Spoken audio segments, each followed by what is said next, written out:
Hello hello अरे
you have anything related to the IT, sir is here. He would be having a 5-10 minute Q&A after his session.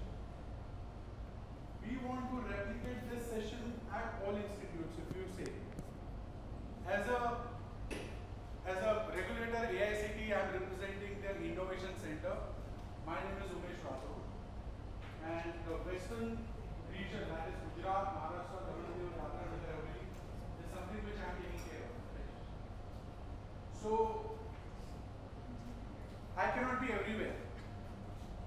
So why we are calling you to this session, why I invited you before the academic year begins over here, and in fact Aarti ma'am was on leave. They had holidays going on. It was on request that she agreed. All the staff is here.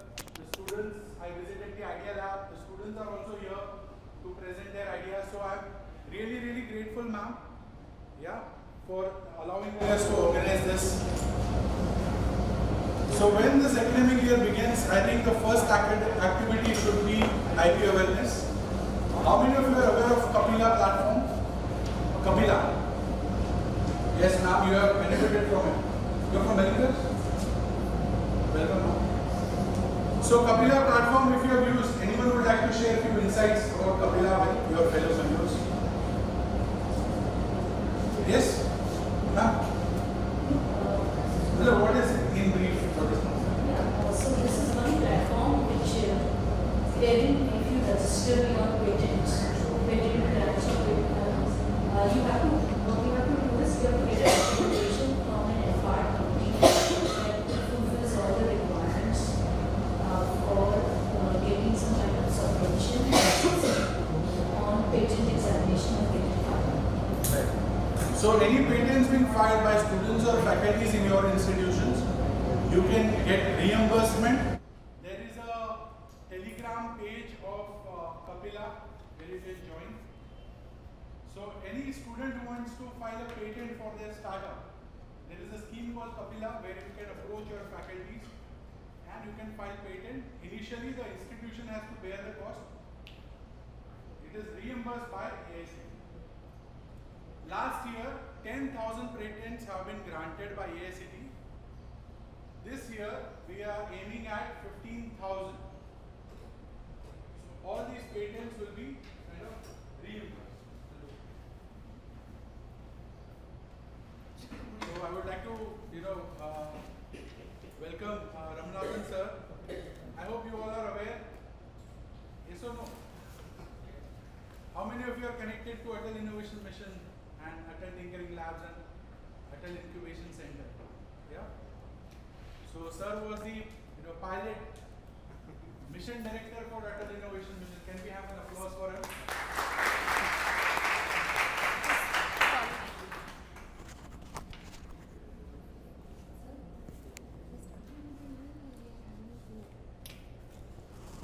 We'll brief in between when sir comes. We'll because then everything will get delayed. No, I have something to show and then we will introduce you. Okay. Start with the session. Yeah, I'm just briefing them about few things. Just one query about Kapila. Patent has to be the name of institute or individual patents are also granted? This, I think, has to be in the name of the institution, Applicant has to be institute. and inventee can be anyone. Applicant has to be institute. Institute, yeah. Because it is affiliated to AICT. The scheme is affiliated to AICT. Similarly, there are many other schemes which are available with MSME also, where you can file patents. So how many of you know about MSME Hackathon? Most of you are aware of SIH, Smart India Hackathon. Okay, I'm glad.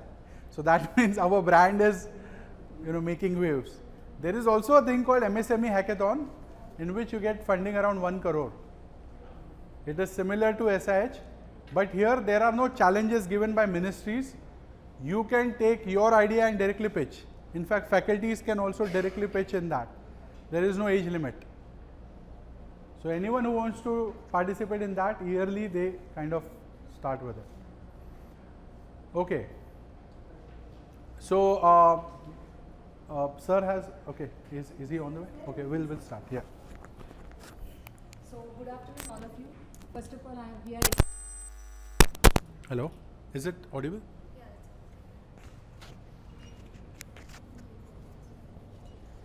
also live. This is live streaming.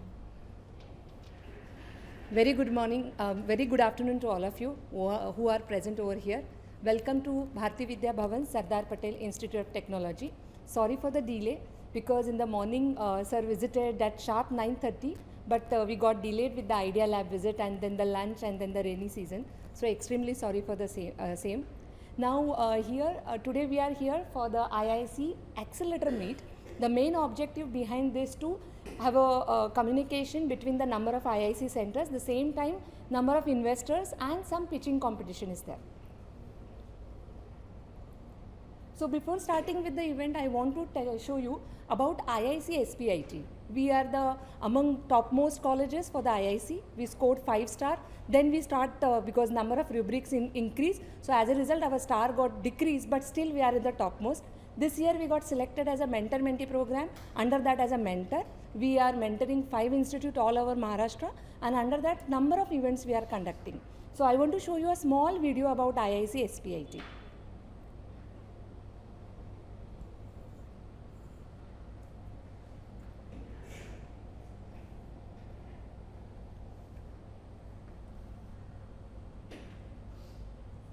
There is a music, but here it is not.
We had some time constraints, so that's why the slide was only 3 minutes.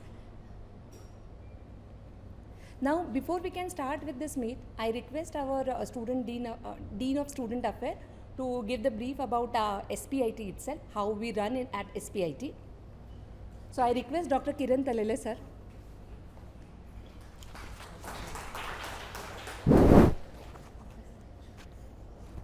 Good afternoon. I'm extremely happy to address you, and I want to congratulate and say Mr. Umesh Rathod for considering our institute as the host institute for this program. We at S.P.I.T, we are one of the premier institute under Bharatiya Vidya Bhavans among the 375 institutes managed worldwide. It's a very biggest organization and it is a very long history. Sardar Patel Institute of Technology is situated in the Andheri campus. Total campus is around 50 plus acres, and it was established, this entire Bharati Vidya Bhavan was founded by late K.M. Munshi long ago, and with the Bhavan's tagline is, let noble thoughts come to us from every side.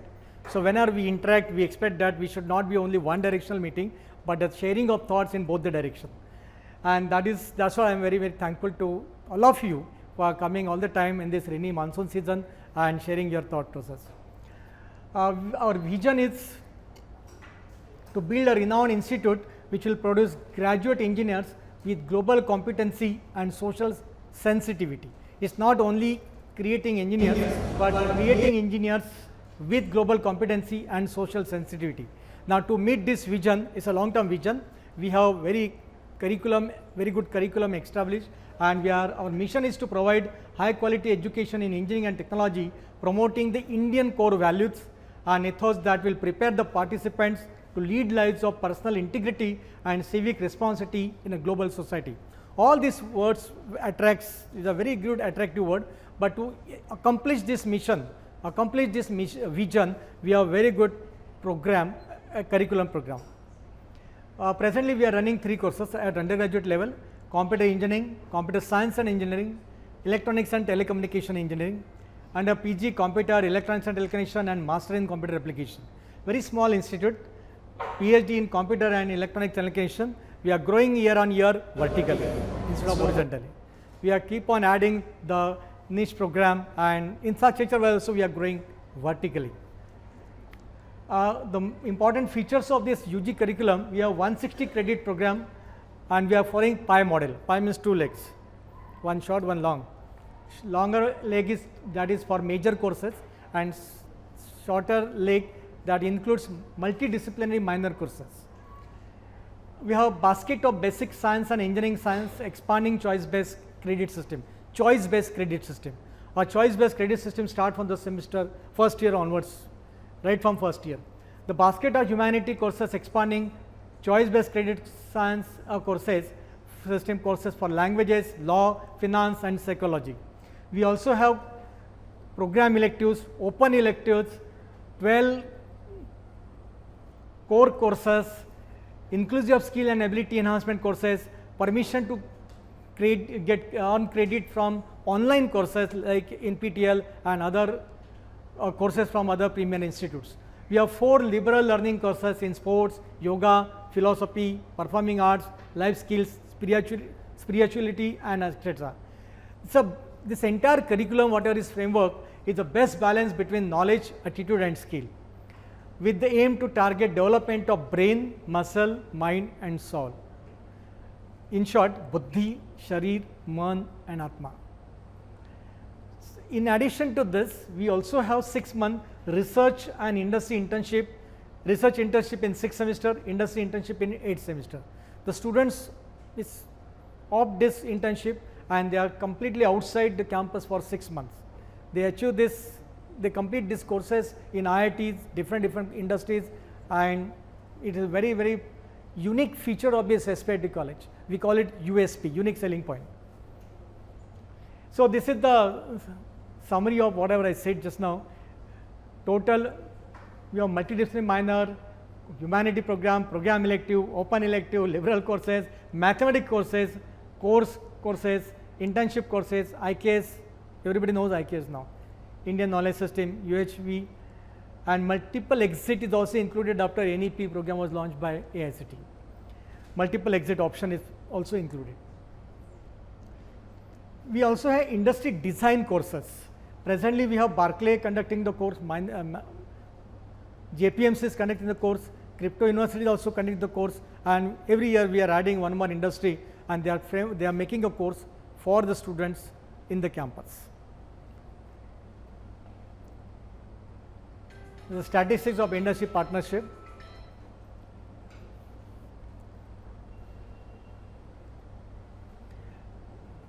So I'd like to invite all of you, not today, but in future again, please come and visit our campus, and if possible get engaged with the program that we are running it here. Thank you very much.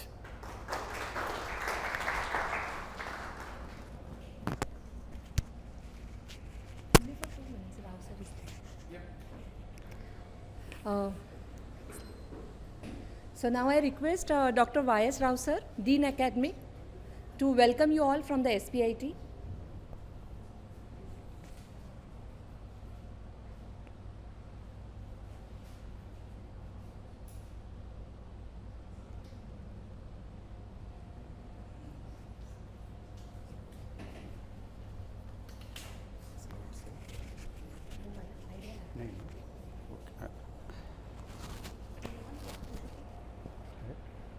That's okay, I think we have less time.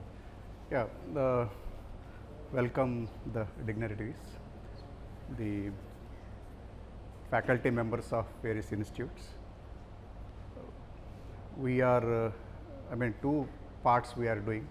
Morning session we had a idea lab tour. Now afternoon session I think we are having about the innovations and the patenting part. As a Dean of S.P.I.T, Dean of Academics. And I also represent, there is a lab called Idea Lab. Idea Lab is a central government initiative, IIC initiative. And in Mumbai region, S.P.I.T was awarded Idea Lab in 2022. Otherwise, in Maharashtra, region-wise, there are some Idea Labs. The concept of Idea Lab is all about converting your ideas into prototyping. So, whatever is the facilities are required in Idea Lab, right? I think the purpose of you all comes today is about the patent and all. So, we need to understand that though we are doing mini project and major project for several years as an academics point of view, but it is the time just to think of can our projects to contribute in terms of some consultancy, some patents or some products. So, not only you will benefit, the institute will benefit and society will benefit.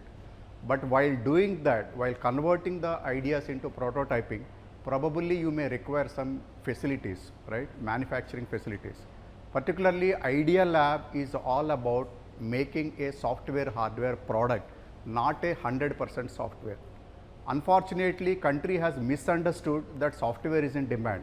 Software is always in demand undoubtedly, but then it's not about computer is in demand, computerization is in demand. That we need to understand, because software and hardware is there in every branch of engineering. But what has happened, people misunderstood and then people started closing electronics, mechanical, all other conventional branches.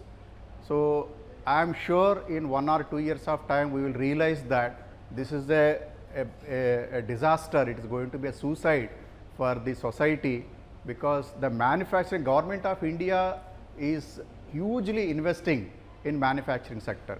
Lot of multinational companies are hugely investing in manufacturing sector, but our entire cream is going towards the software industry. Those many jobs are not there in software, please understand this.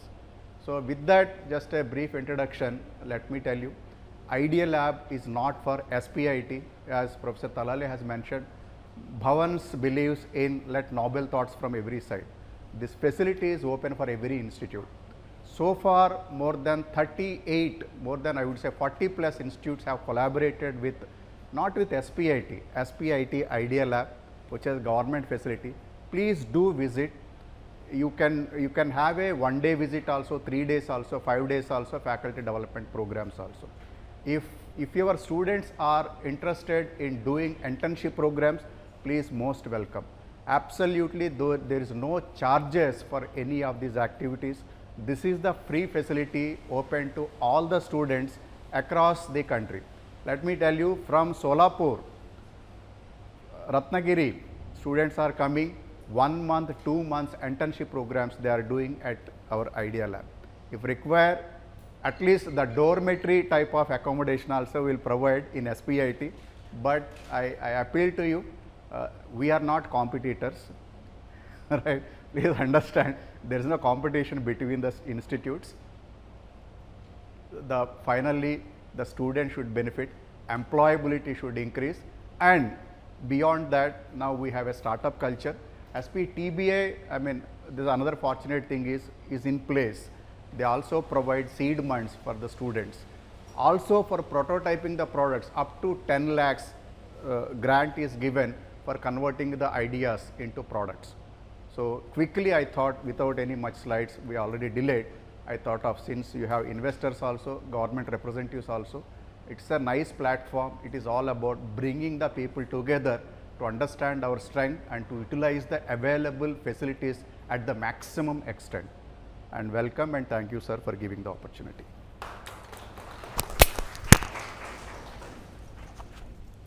Sir, we just for 1 minute.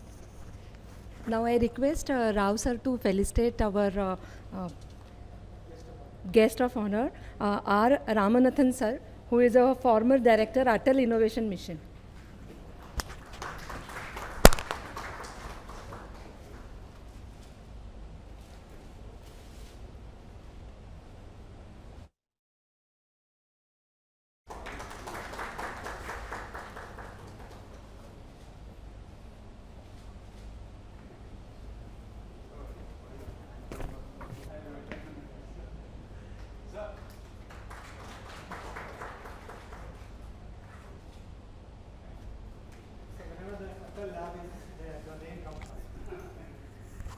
now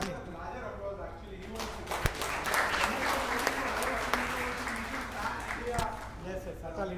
We are in debt for that, the results, the fruits of it has started seeing. Now I request Dr. Kiran Talele sir to felicitate Mr. Amit Kumar, who is an investor, investor. Sir. Next slide. Next slide. Next.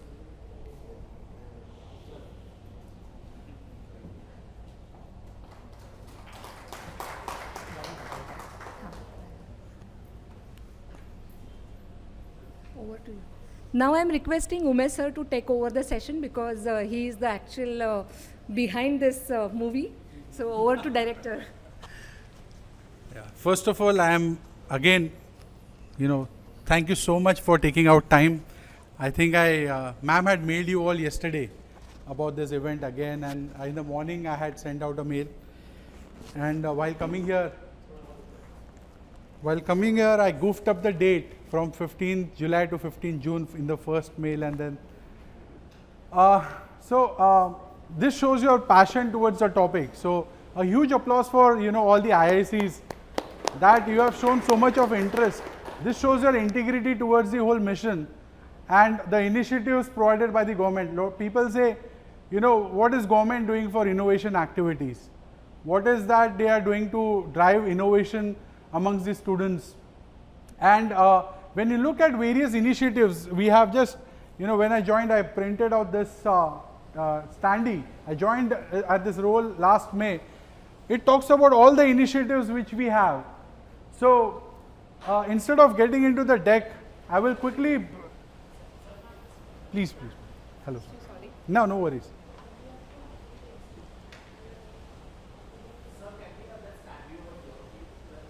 Yeah, sure. यहाँ पे रख दीजिए standi Rajesh ji, इधर रख दीजिए. So we had this concept of catch them young, which is Atal Innovation Mission also started with Atal Tinkering Labs. We also got into School Innovation Council. So any school which wants to establish a School Innovation Council, there is a website, S.I.C, right? You can just search and they can register. From 6th standard, 5th standard onwards, we start their innovation journey. We introduce them to the concepts of design thinking, innovation, right? All sort of tools which are required to understand what is entrepreneurship in a nutshell. Once they undergo that at college level, we have, please come, no worries, it's okay ma'am. We have Institution Innovation Council. Now many of you already are aware, you are part of it, you are part of that ecosystem. Next we have the world's largest idea hunting platform for the problem solvers, that is the S.P.I.T India Hackathon. Can we have an applause for this initiative? Nowhere in the world there is a program like this where we have, last year we had 50,000 teams participating. This year the IICs have gone up from 7,000 to 13,500. This year we are anticipating 80,000 to 1 lakh teams participating in this program. Apart from that, we have Kapila. So when we have innovation councils and students and faculties are creating some patents and want to file some patents, we are providing hand-holding and monetary support through Kapila. So already our ma'am from Wellinkers have already informed about it, where you have to file the patents on the funds of the institution and it gets reimbursed over a period of time. So the disbursement of that remuneration happens in bulk. It does not happen for each patent. If your institute has filed say 12 patents, so district-wise, zone-wise, the distribution happens. Then we have the AICT Idea Lab. I will not talk much about it because sir has already briefed it, but I will request all of you to visit the Idea Lab before you go today. It's just walking distance from here, hardly 2 minutes. And they have wonderful tools available in place for creating the MVP. Idea Lab is for all, not only institutions. Anyone who wants to create a idea prototype, any person, any individual in the vicinity, we only have one Idea Lab currently in the Mumbai and Mumbai suburb. So anyone and everyone who wants to use machines, 3D printers, 3D scanners, CNC machines, all of those things are available. They need to come and visit the Idea Lab and take the help and support from the people. This year, AICT is providing 150 Idea Labs. The applications are open. After this session, I will send out a mail regarding that as well. So 150 Idea Labs across India will be established. For that, whatever handholding is required, whatever information is required will be provided. The Kapila platform which I talked about the patents, through NIPAM on Kapila website, you can register your organization, your institution to organize 1 hour IPR awareness workshop free of cost. All the participants will receive certificates. You just have to register with your IIC code and they will get back to you. You have to send out the dates when you want to organize it, which month, and you can keep us in loop because we are part of the Western zone. So if you need any handholding in that terms, we will be there. Then obviously you know the NRF innovation ranking part of it, Yukti challenge, where you are submitting your ideas, right? What are we planning in near future is connecting investors with Yukti channel. Whichever patents or the startups are being registered with that, we'll try to match make directly over there, depending on the interest of those investors and the kind of idea has been submitted. Then we have NISP, that is the National Innovation Startup Policy. We have S.I.T.P, which is the Innovation Ambassador, where we are talking about hand-holding students and faculties from HAIs to learn about finance, a little bit about marketing, a little bit of HR. So these programs are available on our website, right, free of cost. Anyone can register and enroll for that. I'm happy to share in our design thinking program on Swayam platform, 10,000 people have registered and got certified. Okay, and we have an applause for that scheme. Apart from that, we have handholding with various organizations like Wadhwani Foundation, PM Shri. We work on various innovation challenges. Now you might be aware of the Smart India Hackathon and the model. I was just talking to Rajendra sir, Rao sir earlier in the morning when I came. You can create similar model at your institution level just before the SIH. Connect with the state ministries, identify the challenges which they are facing, and let your students do a small hackathon of 2 or 3 days. All the resources are already existent. If they want to prototype, they can use the Idea Lab over here at S.P.I.T. They can spend 1 day, okay, before pitching those ideas to the investor. So first 2 days can go in brainstorming, design thinking, all those aspects, understanding the challenge exactly. And then for the MVP, they can come here, they can utilize the Idea Lab, they can create their MVP, and then they can pitch it. So in a nutshell, we are doing a lot of things, okay, across entrepreneurship and innovation space. But there is a big challenge. Last year, 1 lakh patents have been filed by academia. How many must have been translated into licensing or technology transfer or startups? Can you guess? Less than 2%? Less than 1%, not even 1%. So when you talk about licensing, tech transfer, startups, IIT Madras is doing good. So it's a good case study for us. Even IIT Bombay is doing fairly well in that terms.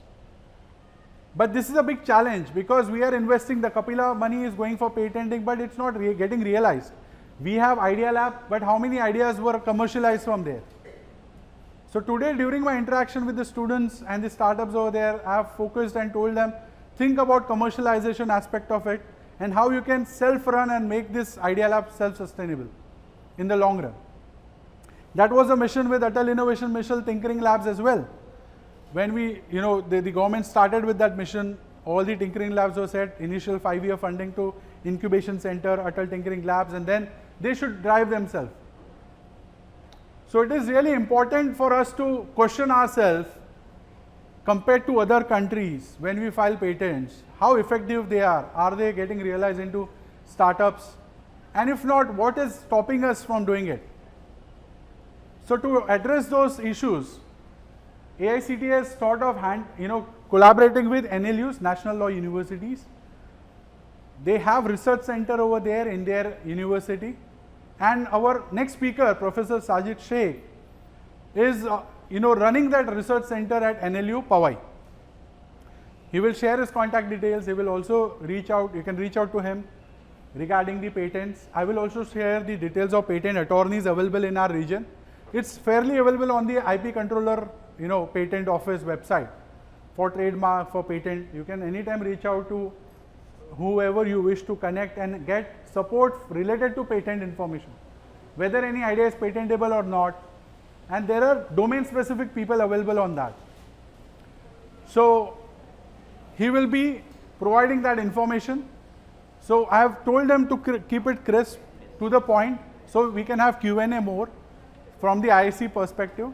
One challenge which we want to address in next coming months is the IPR policy of the institution. Currently, how many institutions have an IPR policy in place? 1, 2. Which are these? Wellinger has it. Father Agnel Bandra. University of Mumbai. Okay, great. So we will take these case studies.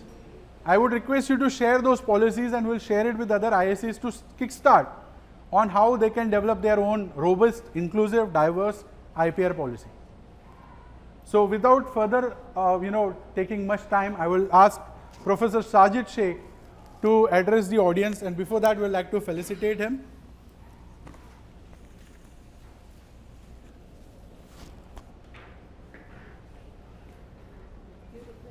Yeah. So,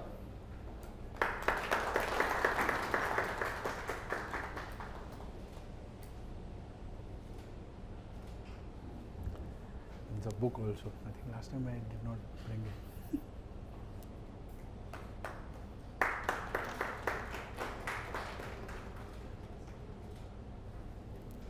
Over to you, sir.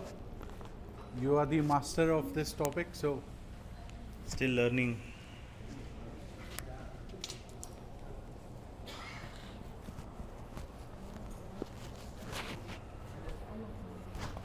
Is there a presenter or anything? Move करने के लिए presenter is there? अच्छा, okay. Well, very good afternoon to everyone, and my regards to all the organizers, management of this institution. Really very nice campus and green campus, I must say. I am Sajid Sheikh, as Umesh sir just informed you. I am assistant professor at National Law University, Mumbai, which is located at Powai. So I am coordinator of the Center for Research and Intellectual Property there, and our university also has DPIIT funded IPR chair as well. And my topic, which I will be discussing with all of you, is IP and institutional challenges. Deliberately, what happens in engineering institutions, technical institutions, more focus is on patents. And somewhere also what happens, everyone does not know anything beyond patents. If we say IP, they say okay, patent is there. But my presentation will cover most of the aspects or the areas of patent law, which will be relevant for all of us. Next. So I have quoted Steve Jobs here, who says innovation distinguishes between a leader and a follower. We will try to resonate this, whether this is true or not. But as Umesh sir was stating, that academic institutions are doing a lot with respect to innovation. If you see the reports, annual reports which are published by the IP offices every year, there is a specific segment which talks about how many patents have been filed by academic institutions. So I have some figures. Of course, see, if we say as a country during the past few years, there is an upward trajectory with respect to patent filing, trademark filing, design industrial design registrations, all kinds of registrations. Even with respect to semiconductor integrated circuits, at least people have started filing, though only 2 registered layout designs of semiconductors are existing right now, but at least now people have started actually filing. Of course, there is a process which they have to follow. So, this record is related to 22-23, 19,155 patent applications were filed by Indian institutions and 275 were filed by foreign institutions, and we can say 23.46% if we compare with respect to the whole filing, out of which how much education institutions have filed. So, it is 23%. So, at least we can say 1/4 approximately patents are being filed by academic institutions. So, we are a very big stakeholders with respect to the innovation, and and of course, there is a linkage with respect to the economy if we talk about innovation. So, multiple types of intellectual property exists. Copyright, all of you know of, whatever we write, the literary works, drawing, photographs, painting, sculptures, engraving, this forms subject matter of copyright. It is not mandatory to register copyright. Once you create your work, automatically it is deemed to be protected. Okay? But now you will think, then why so much of copyright registry and mechanism is there? It is there for evidentiary value. For example, where movies, movies are created for 300 crores. If it is Hollywood movie, it may go up to 1000 crores also. So, no one will wait, or the producer will not wait for the last time, okay, I will see and try to justify that yes, we have created this. So, as an evidentiary value, if even to the faculty and students, if you are doing any work for commercial purpose, okay, if you are writing a book for commercial purpose, definitely you should copyright it. Ideally, we do not copyright or register particularly, of course, it is automatically copyrighted, but we do not actually register our research papers and all, but it is still protected, Now, trademark, again, just imagine you going to purchase a toothpaste. What brands comes to your mind? Most will say Colgate, Pepsodent, Babool, so on and so forth. Okay. So, why this is coming to your mind? Even if I say that yes, I have a tube of toothpaste which is 1 rupee, the cost is 1 rupee, people will be very hesitant to purchase it, because they do not know, they do not trust what is there inside that very toothpaste. Is it poison or it is cow dung? No one knows. Okay. So, but yes, when a proper brand is there like Colgate or Pepsodent or whatever brand is there, then it is a it is a mark, it identifies that this belongs to the company Colgate. If it is Coca-Cola, then yes, you will open and drink that very Coca-Cola, otherwise it is black water, we do not know whether it is alkaline water or it is drain water. Okay. So, these trademarks are also very important for identification purpose, for creating a brand. Okay. And if you remove all the assets which Coca-Cola has, remove all the assets which Apple has, even if it is very, what we can say, the brand value, the value of only that very mark is so huge. Okay. So, and of patents are given for innovations. Okay.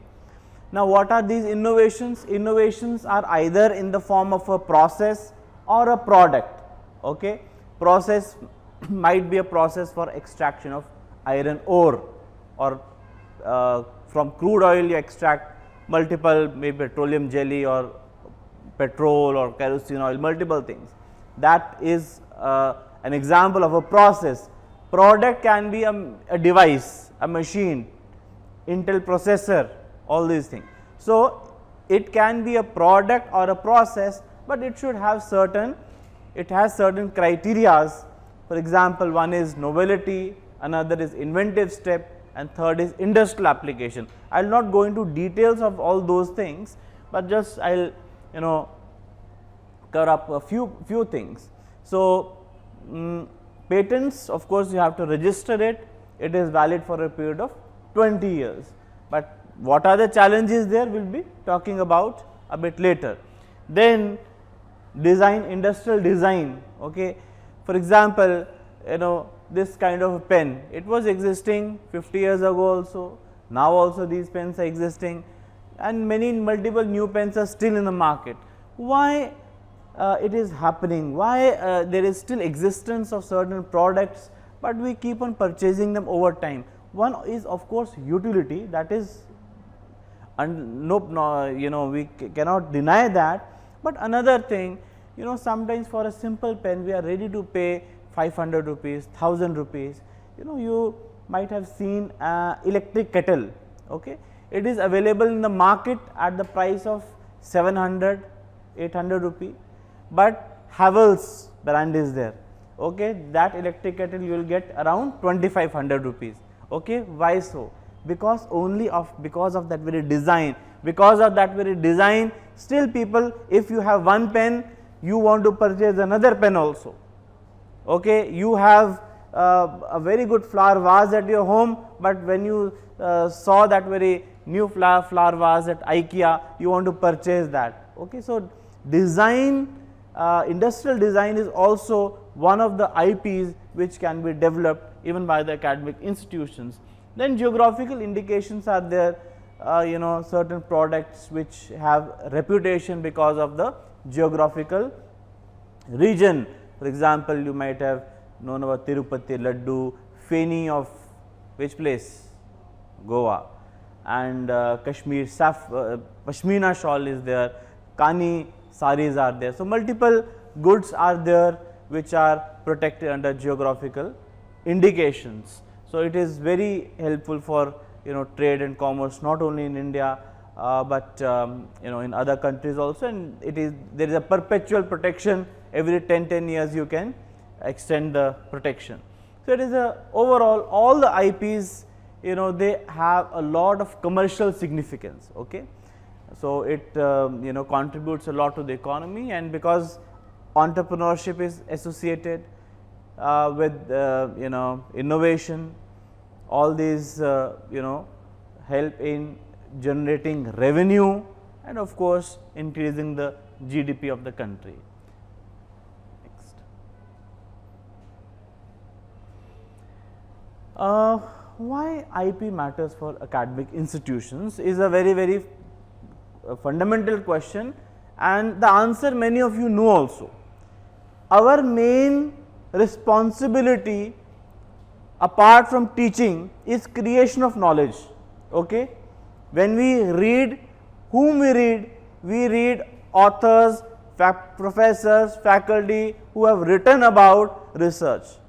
Okay. We read that and we create a knowledge output also, and of course nowadays knowledge has to be created at a rapid pace also, along with the quality. Okay. Now AI came, crypto came, blockchain, multiple things are happening every day, something new happens. Okay. And because of this kind of innovation, there is a lot of competition between the institutions. Here you can see an NIRF ranking, National Institutional Framework ranking framework is there, and other assessment models are there, wherein research has been valued very high. Okay, for NAC also, and multiple things. So, institutions, they are mandated to support startups, the in-house startups which are there, and fund generation can happen via licensing and technology transfer. Because if, for example, if you have a patent, okay, Umesh sir was talking because in the last presentation also I focused on this thing, that what is happening is that we are filing, we have no we do not keep a track, or we do not showcase how much we filed got granted. Now, how much was granted, how many patents were granted, how many were commercialized. So, there is no data for that. Even the IP office does not keep a track of that how many patents have been commercialized. Okay. So, at the you might see a lot of ads, this institution, so many number of patents have been filed. Of course, I am not saying that this is wrong, because at least filing is the beginning. Okay. Filing is the beginning. Let it, it has to go through certain procedure which is of the IP office in order to get that very patent granted, and thereafter a lot of opportunities open up. Most of you might have seen Shark Tank also. Okay. There they ask, is this trademarked, is this patented, is this design protected. So, because of that the valuation also increases, because they know that yes, this is protected by the government. Otherwise, what will happen? Some very good product is there, overnight it can be replicated at China and imported, exported all around the world. So, protection is very, very important. So, and because academic institutions also, they should work on the licensing and technology front, and how funds can be generated, it is through collaboration with the industry. Okay. But industry will not collaborate. Some industries may do it for CSR, corporate social responsibility, but industries also want a good product. Okay. So, it means that we should focus our research depending upon the market needs, what industry needs, only then the licensing and technology transfer will be a possibility.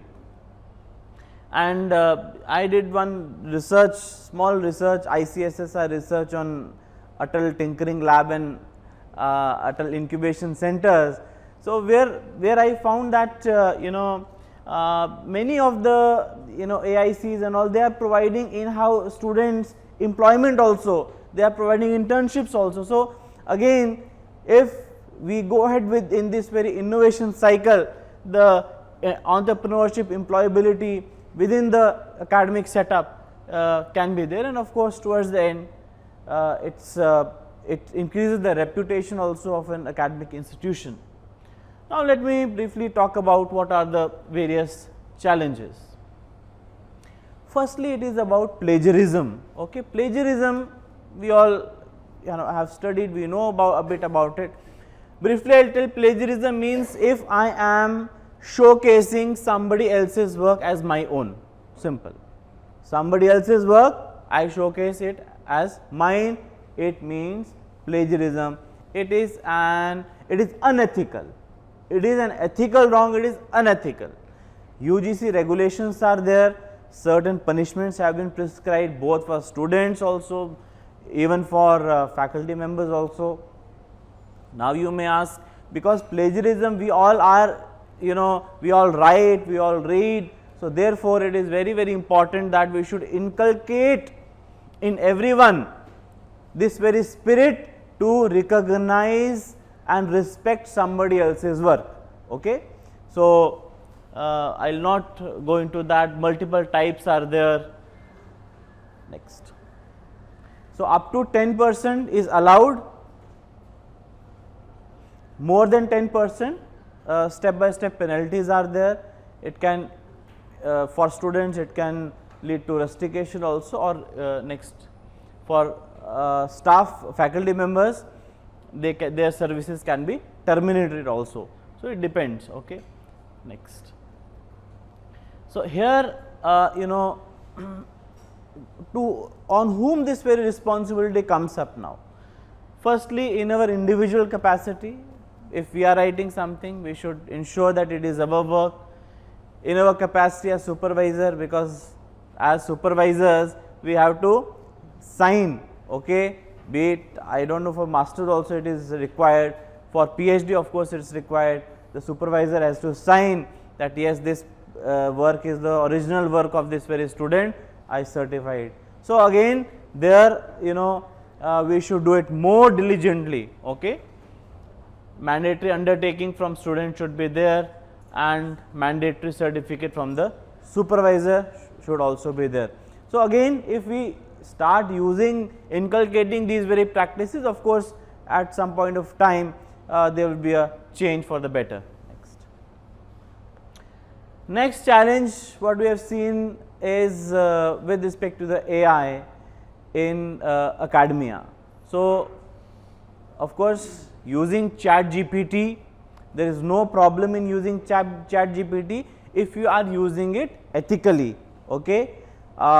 Because now the counter to ChatGPT is even the plagiarism detection softwares. I do not call them plagiarism detecting softwares, they are similarity detecting softwares, because plagiarism has to be detected by the integrity panel of the academic institution.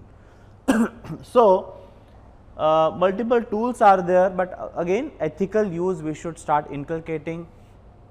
Many institutions what they have done, they have now prepared a policy.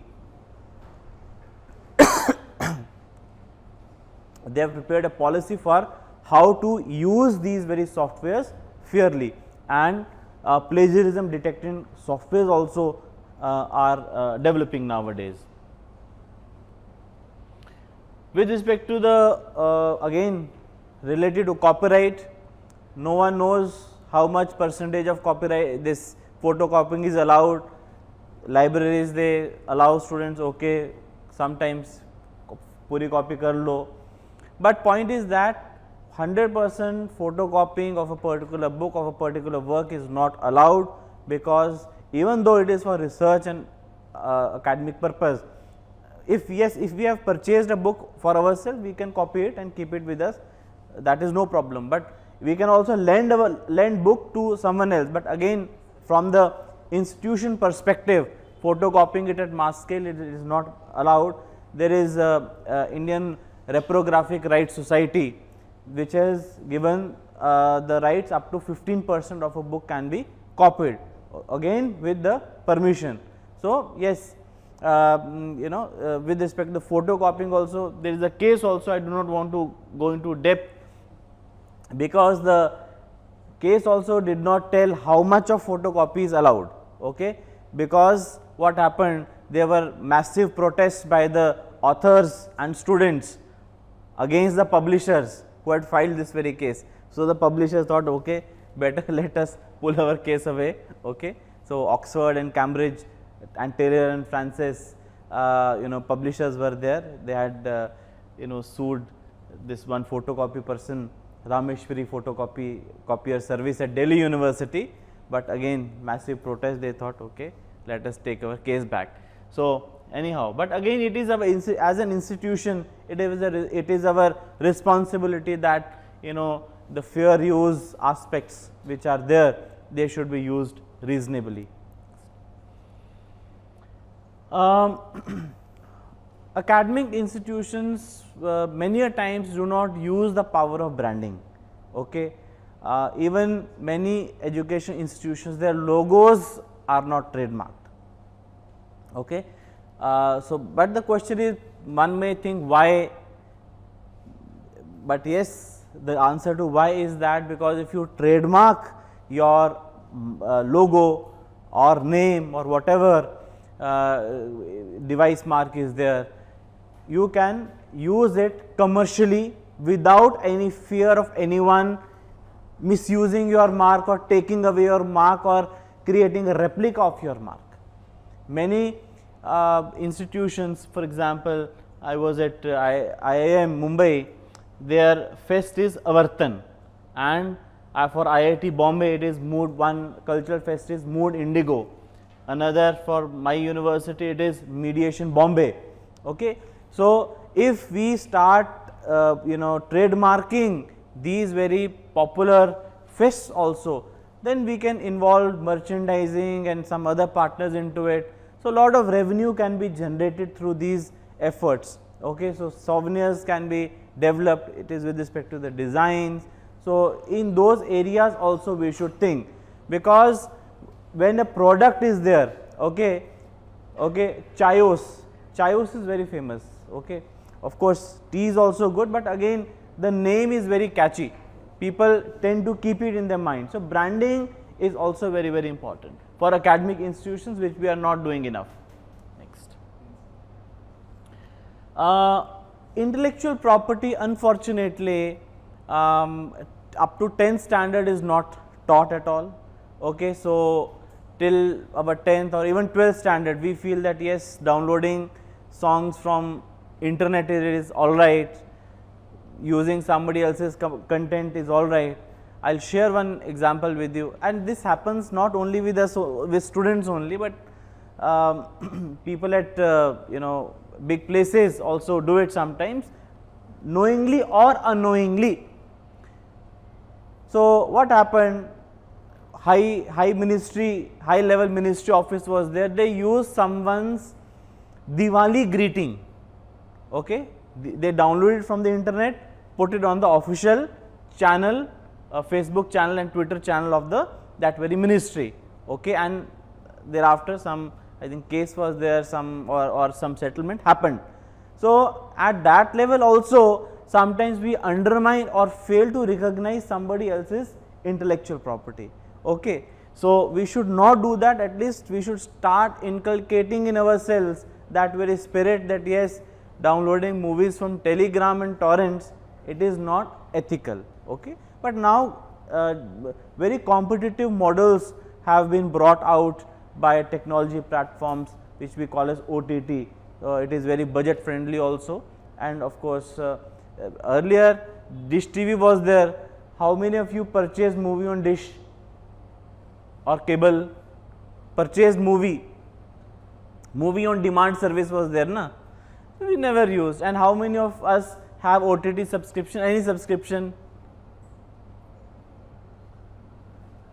Of course, I know you people are, some of you are tired, but 100% I am sure in everyone mobile phone there will be one or the another OTT subscription service. So it is a good model, okay, to counter this infringement. Now we deliberately pay a very small amount, okay, and we also enjoy better quality. We do not have to download poor quality movies, okay. So that is there.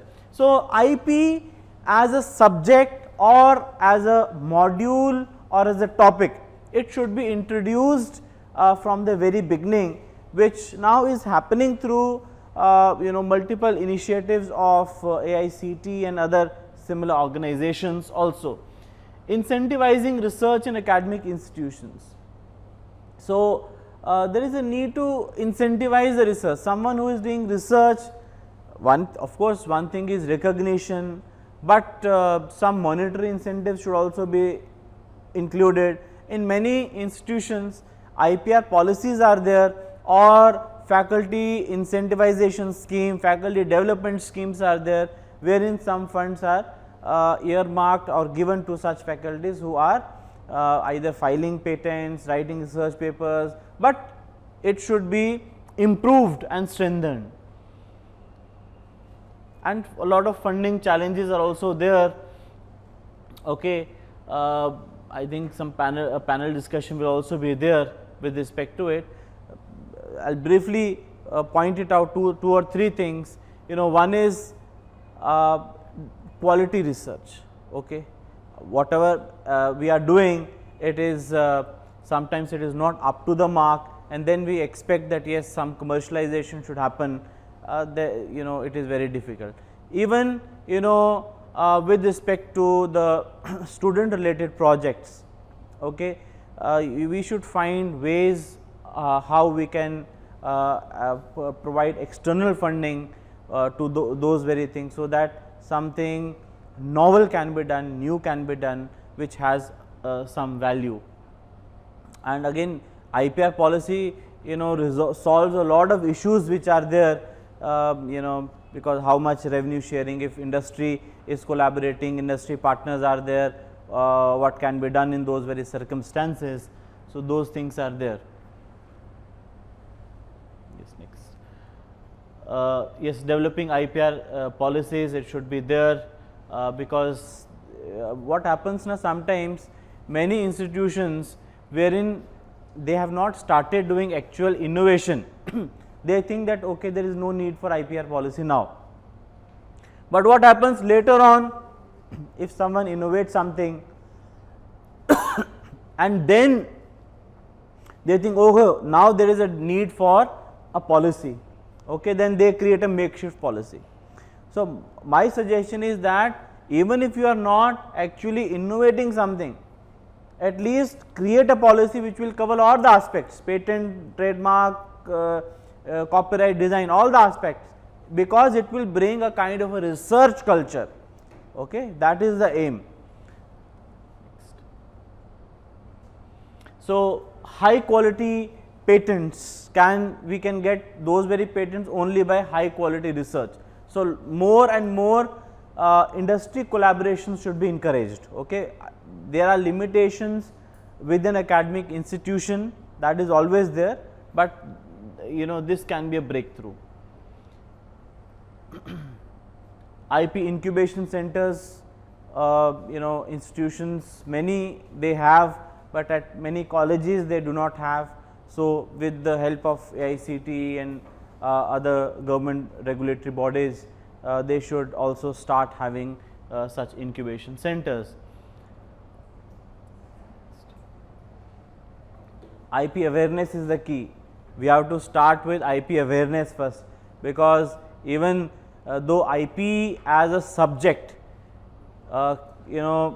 gained popularity very late, that was after 1995 when India became part of the TRIPS agreement or entered into this TRIPS agreement, which is the trade related aspects of intellectual property rights. But of course, we had laws since the British time, but it had not much significance. Okay. Workshops and seminars must be conducted with this. Piche jaiye. Supporting GIs for local products, even with respect to GI products. Now, if we go to some, I think at Goa International Airport, GI shop is there by the government. Okay. So, people purchase souvenirs and all, but GI related products have a huge export market. Okay. I had gone for a seminar at Bangalore. So, at all the major hotels outside Bangalore, there are cabs, autos. They will ask you, आपको हम यहाँ पे लेके जाते हैं, you will get good handicraft from here. So, it is a good kind of a strategy, annoying sometimes, but it is a good strategy to promote the GIs. Okay. Lastly is that because multiple institutions, they are doing innovations maybe at the micro level, at the macro level, major level, but there are not enough platforms wherein those what we can say innovations can be showcased. Okay. Because of course, Shark Tank is there, how many are able to reach to Shark Tank. Okay. So, maybe there is a need to have a kind of a platform where academic institutions can come up and showcase their innovation, and if any investor or funding organization wants to commercialize it, make use of it, they can actually go there. So, one platform, if it is there, that is always advisable. Next.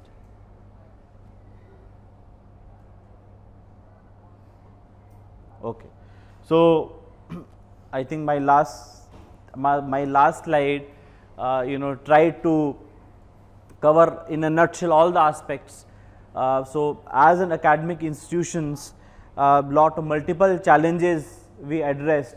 One was of plagiarism, one was of poor quality research, lack of funding opportunities.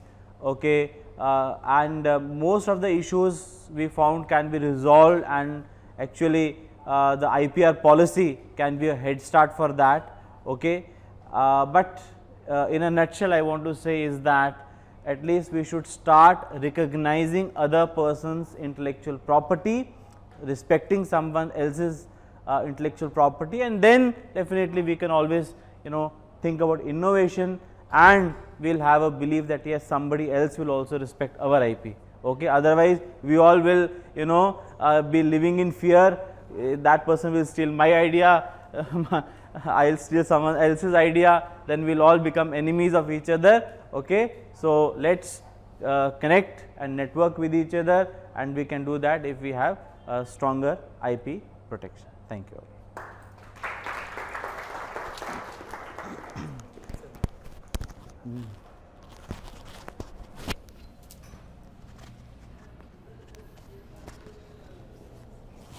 Thank you so much, sir. Can we have a larger applause, louder applause for him?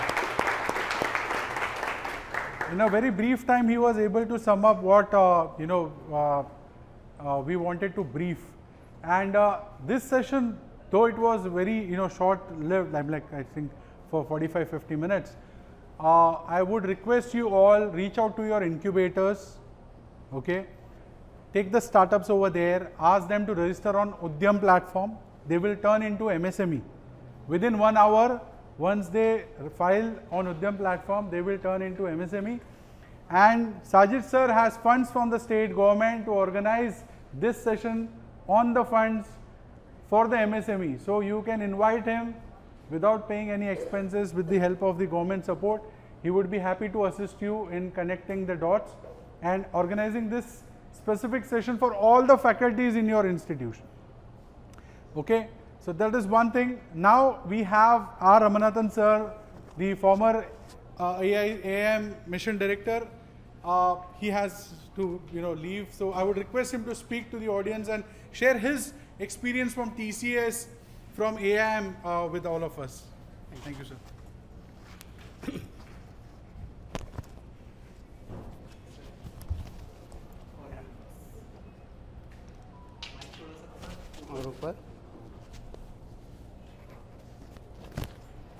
Okay.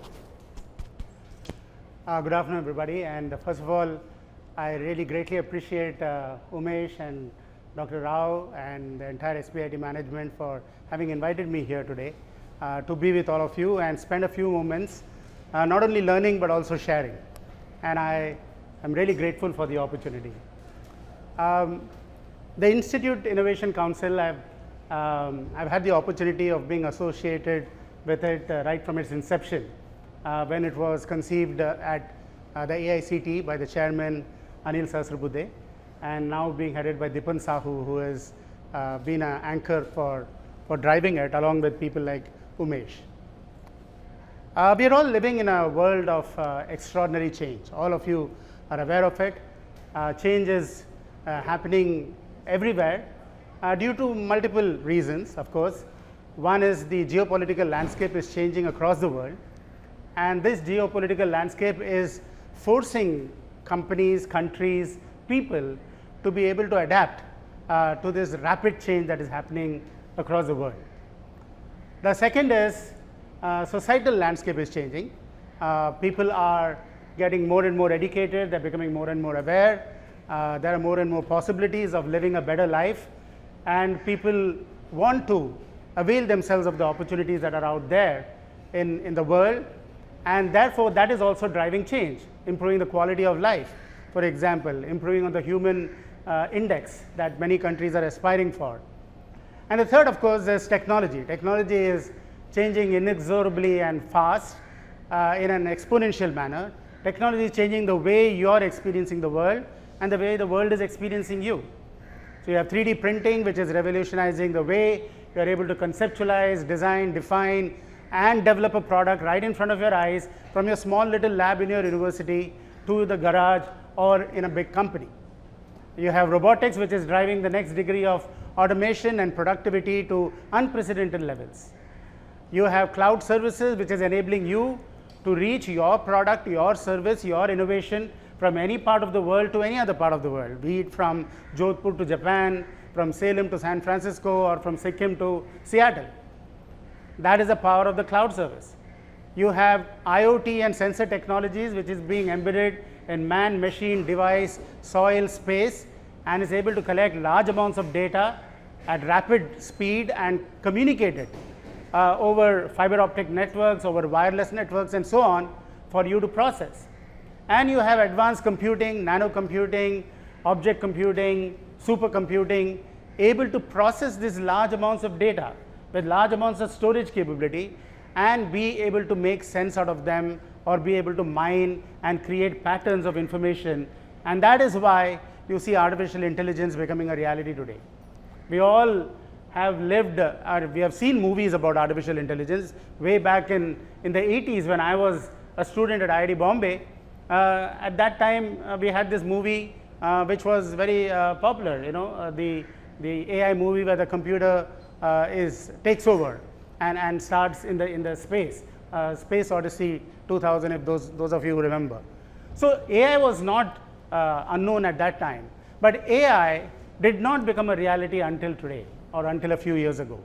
That's because of this convergence of computing, advanced communication, advanced data processing, and advanced data analytics. All of this coming together has reached a tipping point where now AI makes a tremendous amount of sense. And so what you're seeing is the power to reimagine the world, the power to reimagine everything that you have been used to. The classroom that you're sitting can become a powerful smart classroom. The house that you are inhabiting can become a smart house. The village which is there, 650,000 villages in our country, can become smart villages. The 715 districts which are in our country, out of which 115 are called aspirational districts because they are at the bottom of the pyramid in terms of basic access to health care, education, clean drinking water, sanitation, waste management, affordable housing. All of this is what is defining the 115 aspirational districts. They have a chance to become really as big, if not as good, as any of the other districts in our country. We have 8,000 small towns and cities, and we have only 8 tier 1 cities in our country. And these 8 tier 1 cities, Mumbai, Chennai, Bangalore, and so on, they are attracting all the people. All the people are migrating to these cities in order to find a better life, in order to live a better life, and to find the happiness that they want. That's not a sustainable proposition.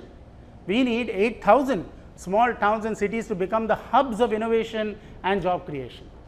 And that is why the government of India, in its wisdom, and after Prime Minister Modi took over the organization, or took over the governing of the country, in 2016 they launched a series of initiatives to promote innovation, entrepreneurship across the length and breadth of our country. As the Prime Minister said, we want to create a nation of job creators, not just job seekers. We have been very good in job seeking. We have 1.4 million schools in our country. We have 10,500 engineering and related institutions. We have over 39,000 colleges in our country. We have 150 million young students who are going to be entering into the workplace over the next 5 to 10 years. We have 1.4 billion people in our country, and we have 65% of our country under 35 years old. 50% of our country are under 25 years old. And all of you who are gathered here are running these institutions, which is generating the next generation of people who are going to change this country. So we are looking not just for job seekers. Job seekers have been good. We have created a $300 billion IT/ITS industry, of which I have been fortunate to be a part of. I joined TCS in 1981 when it was only 400 people. Today, it is 600,000 plus people. I had the opportunity to be part of 3 entrepreneurial journeys in my life. One in TCS, which was an entrepreneurial company to begin with, because nobody thought that IT, we would become the reigning capital of IT in the world. And that's what India is today. And that growth journey was an entrepreneurial journey that was not ventured before. We had the confidence. Indians are very good in everything. They are, you see Indians, they have excelled in science and arts, in medicine, and so on and so forth. But in India, we did not have an ecosystem promoting innovation. So you have a Satya Nadella heading Microsoft in the US, you have a Sundar Pichai heading Google, you have an Arvind Krishna heading IBM, you have a Parag heading Twitter, or he was heading Twitter until Elon Musk took it over. You have a Shantanu Narayan heading Adobe. I mean, these are all top class, world class IT companies and technology companies. And in these companies, we have Indians running the company. Now, what is different there and here? The difference is that when they went to the United States, they found access to an ecosystem that promoted innovation, that promoted entrepreneurship, that promoted their independent thinking, that supported it and allowed them to blossom to their full potential. That is what is missing in India, and that is why an institution innovation council like this has been set up, that you can stimulate, you can create that ecosystem, you can create that opportunity for the thousands of students who are graduating from your universities to become the change makers of tomorrow. We need them to become the change makers of tomorrow. Why? Because they have the potential. Where did Abdul Kalam come from? He came from a humble town of Rameshwaram. Where is Rameshwaram? Many of you in this audience, young students, may not even know where it is. It is on the coastal districts of Tamil Nadu. And from there, where there are more fishing boats than schools, there are more temples than universities, from such a town came a humble man called Abdul Kalam, who dreamt big. And he dreamt big. He wrote in his book Ignite, dream big and you will achieve great things. Dream small, you will be limited by your own dreams. So the Institute Innovation Council is, the purpose is, can you allow your students to dream big? Can they dare to dream and dream to dare? Can they give their ideas and unleash their ideas and unleash their imagination into innovations and convert that innovation into products and services that India needs, that our people need? And not only we need, but the world needs. Because any innovation that you create in India, and any innovation that can meet the needs of 1.4 billion people, can meet the needs of 7 billion people on our planet. And so we have a wonderful, wonderful opportunity. An opportunity not only to identify and ideas and students and ignite their minds. You have to ignite it. You have to ignite them into problem solving and innovative thinking. Not that I come to this university, I get a degree, I go to my next job which is going to provide me that job. And there are many companies which don't have enough jobs today. So you have to create job creators. And that is why the need for startups. And that is why you see this tremendous burst of enthusiasm on the government's part to create innovation and entrepreneurship units and the ecosystem across the length and breadth of the country. So I had the opportunity again to work with a public sector organization called CMC, which was acquired by TCS. Now, I don't know how many of you know CMC. It was one of the most innovative IT organizations in the country. But they were sadly saddled with just meeting domestic government projects and didn't allow their wings to fly out into the international world. But when they became part of the Tata Group, just like Air India has now become part of the Tata Group, they got an opportunity to spread their wings. And within a period of 15 years, when I was running it as the MD and CEO, they transformed themselves into a global system engineering integration organization. So the opportunity for every one of our innovators and startups is not just India, it is the world. The world is the stage. And if that is the stage, the scope is immense. And therefore, we need to know everything and do everything possible that is written here. How do we nurture innovation? Not only you identify, that's why the hackathon enables you to identify through the challenges that we have. We are a country of 1 billion people with 1 million challenges. But 1 million challenges are 1 million opportunities for entrepreneurial growth. That is where the opportunity is. India does not need to look outside for the demand. It has the demand inside. In the famous speech that the Prime Minister gave on Atmanirbhar Bharat, he identified 5 pillars. One, the pillar of demographic dividend. We have the youngest country in the world, and if this young country, the energy that this young country has is not channelized and used for the growth of our own country, then we would be the loser. Second was the pillar of infrastructure.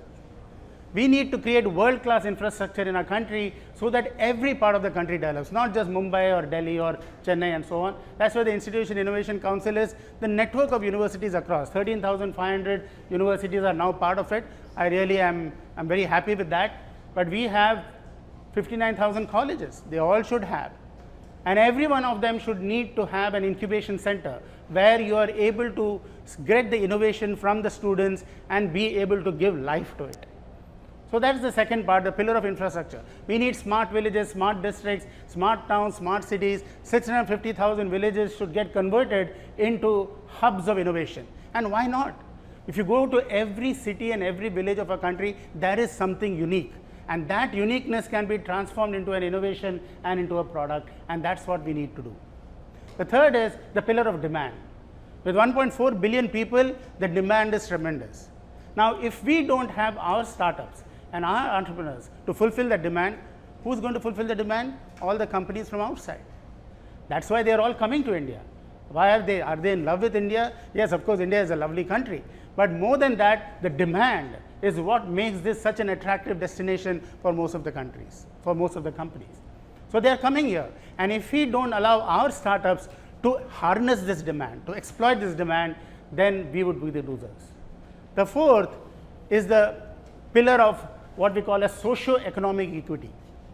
We have a lot of divide. We have a digital divide, we have an economic divide, we have the divide between the gender inequality is there, diversity is still not common here. We have villages which are not having the best of education systems and access, but in all of this, technology can play a great role.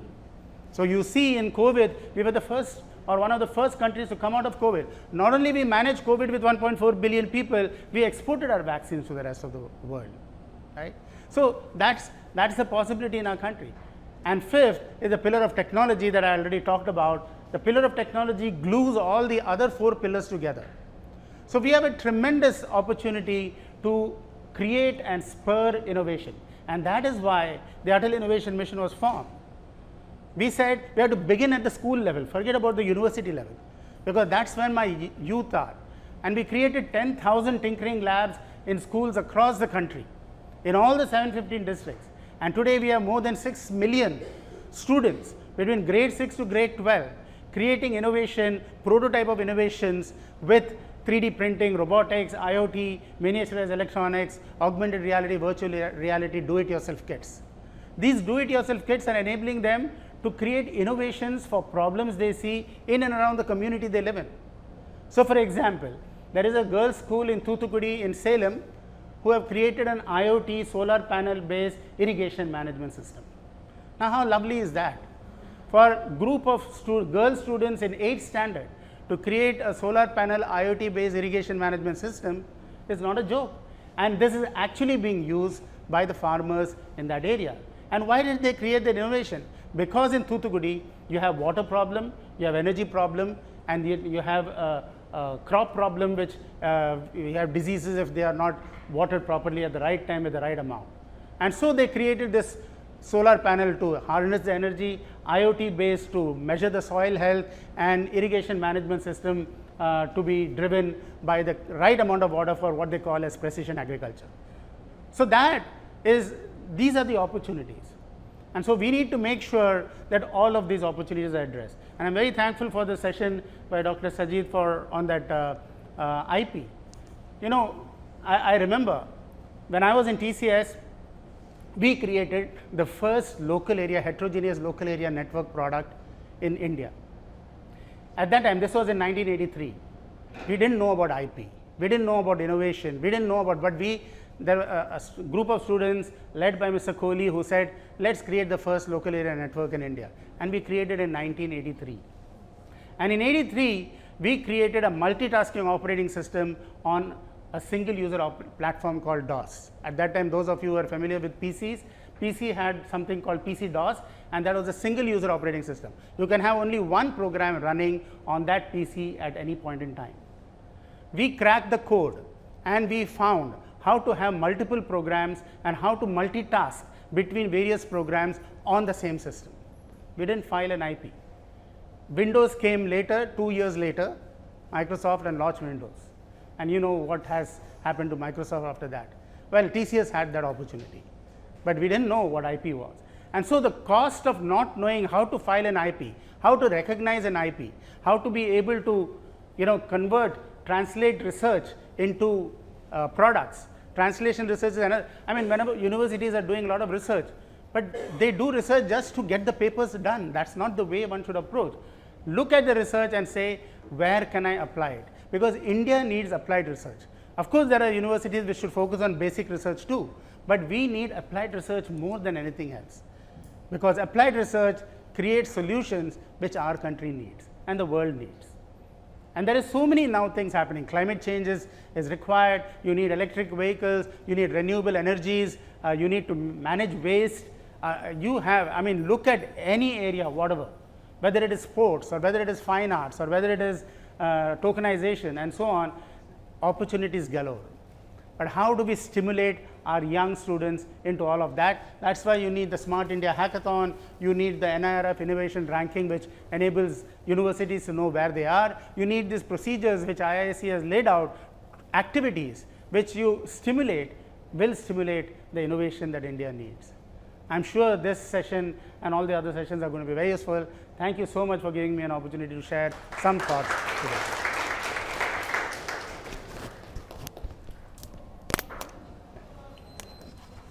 Thank you so much, sir. We will quickly take a picture and then we are off for the tea break. We will reduce the time for 10 minutes, right? And then we have the, welcome sir. Then we have the panel discussion. Okay, we will be having a panel discussion and it will be insightful because we'll be having academia, IIC conveners, we'll have investors, we will have incubator CEOs on the panel, and they will be, interacting with you. I have some questions for them regarding the technology transfer and IP creation. So it would be great, we have the tea, come back and start with that. And then we have the startup pitches. There are 6 startups who are going to pitch. Why I'm doing this in this IIC meetup, you will say, I want you to replicate this in your institution, in the IIC events. Invite the investors, your in-house startups, ask them to pitch in front of them, and they can then connect to who's and who. In fact, they can also get opportunity to go on Shark Tank. So the opportunities are, many. It's only when we handhold and try to democratize it at our own level as well, right? So can we ask our friend to take a picture from here? We'll all. So we'll quickly gather in between. Sir, we'll take a picture and then you can.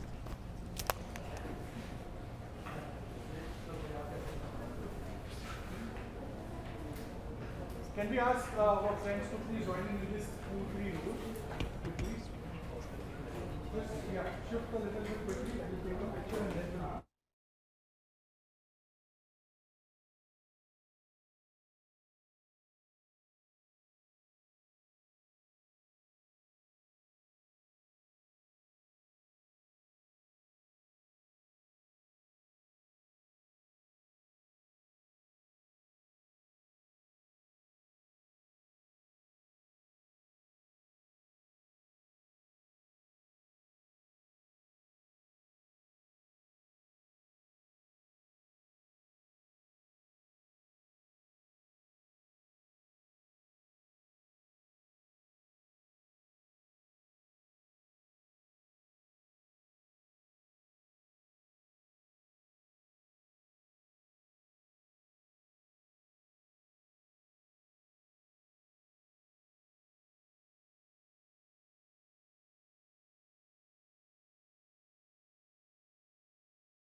Hello, hello, hello,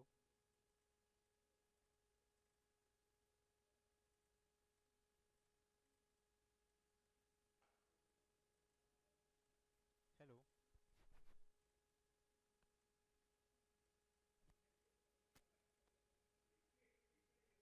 hello, hello, hello, hello.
Hello, hello.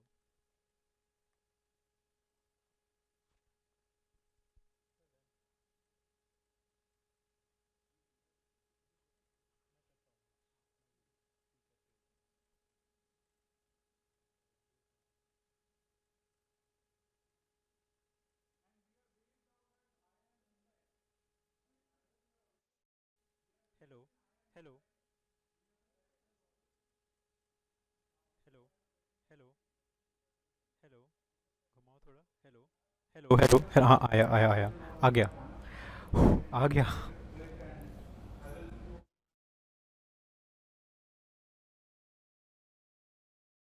Hello.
next session which we have for you.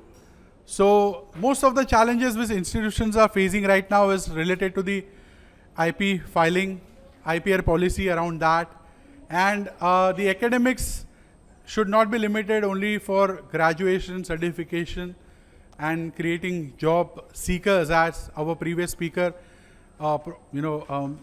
Ramanathan sir from AM talked about. It should be about creating IP, it should be about creating innovation and startups. In that line, what we have tried to do is, we have tried to bring a mixed panel. So with your, huge applause, I would like to call them on the stage one by one. Let's start with Amit Kumar ji from R Ventures.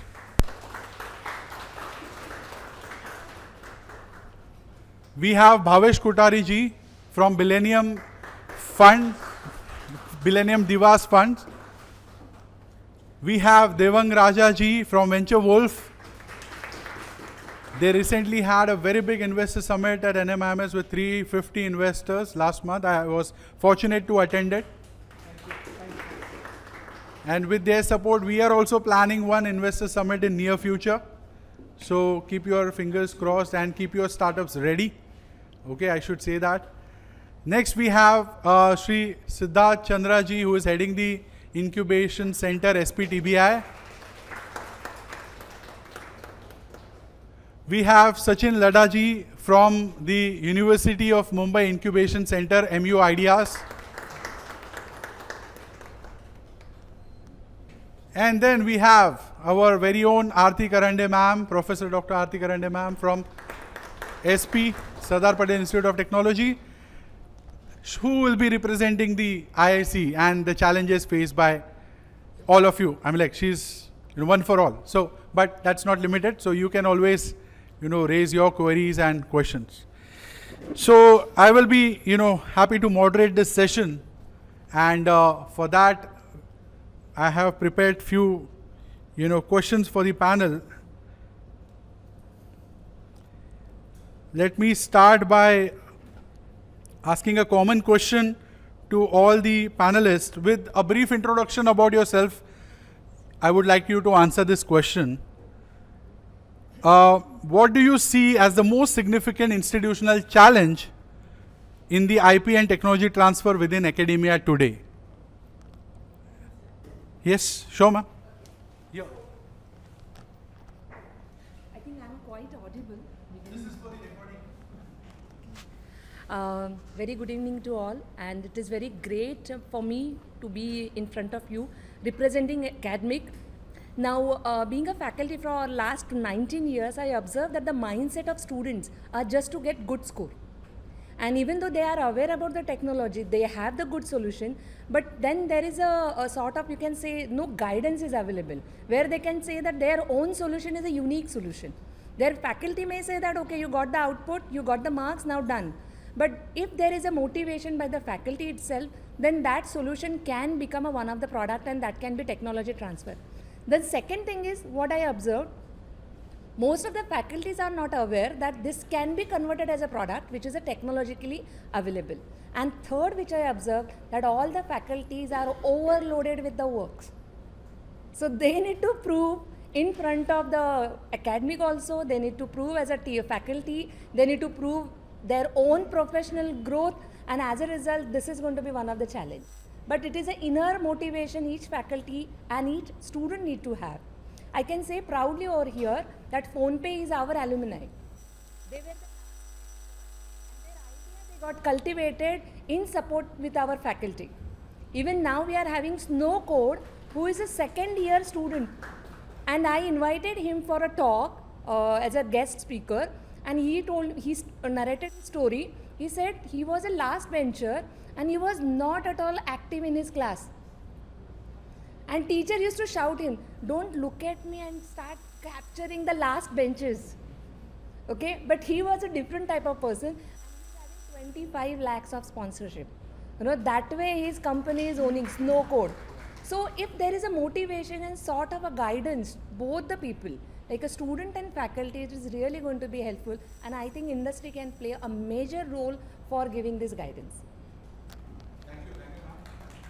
Over to Denise. Your thoughts are on this. On the same thing? In terms of the academia, hi, my name is Amit. I run an angel fund. We fund early stage startups. It's an agnostic fund right from ₹1 crore to $500,000, which is about 4 crores. Well, when it comes to IPR, I think the most important thing is lack of awareness for sure. And it's just not that we need IP or not, but the startups which come, they're very early stage startups. They're in fact incubated also at some of the incubation centers. The important thing is that where do I go and get an IP done? As Umesh was mentioning, and one of the other speakers was also mentioning, that there is a repository of IP attorneys or lawyers who are doing it, but sometimes they are really expensive. So if you go to maybe Bangalore, Delhi, etc., one IP costs crazy amount of money. When it comes to global IPs, it really costs a lot of money. But I'm sure that there are government schemes, and in fact the incubation centers are also funding and giving grants for the initial IPs. Sometimes they just give the money as it is, or sometimes you have to spend your own money and you can take it as a reimbursement. I think most of the students and most of the, maybe sometimes the academia also is not aware of all the schemes. So if that is listed or they're published on the intranets or portals of colleges or even incubation centers, that will be something which will be extremely helpful. First of all, my name is Bhavesh Kothari. I run a community for women entrepreneurs by the name of Millennium Divas. Umesh, thank you so much for inviting us, and this is a wonderful campus that I oftenly visit here. I think one of the key areas, having mentored a lot of startups for a period of 10, 12 years, the first challenge is that is it possible for me to understand whether the product is IP driven. Number two is with the kind of incubation support the government has been driving, there's a gap between understanding IP to commercialization. That's the second one. The third is awareness about schemes. That's what Amit mentioned. The fourth and major challenge is that where do I go when it comes to seeking support, be it creating MVP to a product to go to market. What I think is important is to create a larger awareness, and I think such kind of forums and platforms do add a lot of value. But this should not be limited to only this particular room or this particular building, right? I think there should be a mechanism to capture such kind of purposes and missions, and then create a wider outlook or a larger outreach to ensure that such important sessions or insights can actually reach to the larger spaces. And I think having I'm sure there are a lot of incubation heads here, right? So I think this is a great way to actually disseminate such kind of information and move forward ahead. Thank you so much. Thank you, sir. Devan, sir? Yes. Yeah. First of all, thank you, Umesh sir, for inviting me. Fantastic initiative. Congratulations on this. Let me quickly introduce myself. So I'm Devang. I'm the founder of a company called Venture Wolf. In my individual capacity, we guys are early stage investors and thereafter help companies in raising funds. So that's what we do, right? Talking about the topic, I think there are a couple of things that I would want to address here, right? I think a lot of students start off with a project, right? However, they are not able to convert that into business, as ma'am said, okay? There are various reasons for that. So I've been associated with a lot of colleges, a lot of incubation centers. The biggest problem is everybody expects returns very fast. It's a long-term journey, let's understand that, right? Even as investors, when we invest, we understand we're not going to get returns overnight. It's a long-driven process. First. Second thing, I think it's a collaborative effort from the student, faculty, government, and the ecosystem overall, or the support they need from the outside, right? All of us together have to drive this, which is missing somewhere. And the bigger problem that I see here is students want to do it, faculties probably do not support them. Faculties want to get it done from the student, but students then have their exams or following other things, what is there in the colleges, and that is why it takes a backseat. I have personally been a part of a couple of these kind of projects, okay? Without naming any institute, I've been associated with one of the Pune-based institutes, right? Where we initiated projects. Projects started off very well. For a couple of months, everything worked well. Yeah, and probably you faculties can help me understand if I'm going wrong somewhere, right?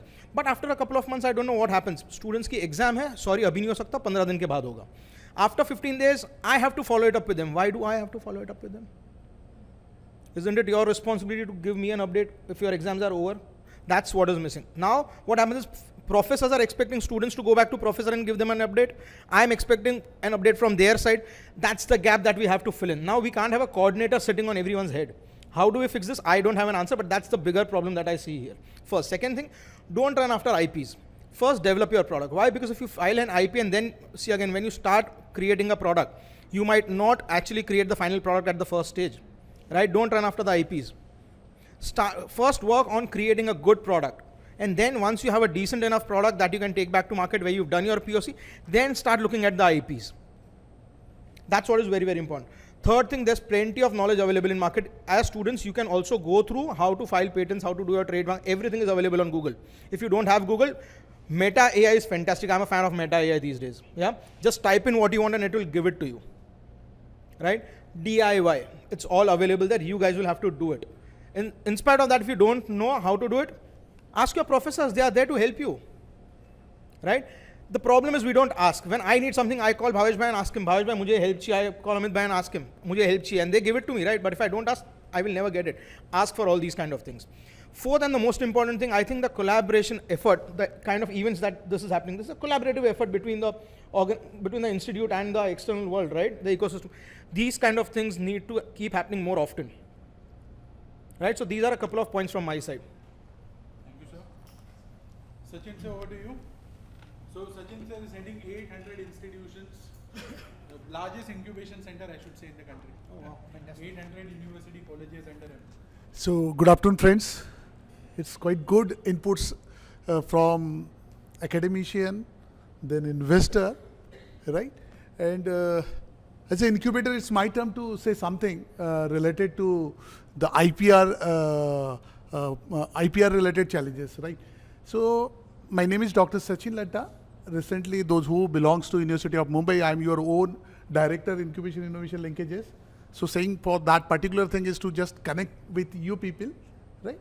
So at University of Mumbai, we are having 40,000 square feet largest space, largest incubation space across the state, I must say. I'm not actually searching.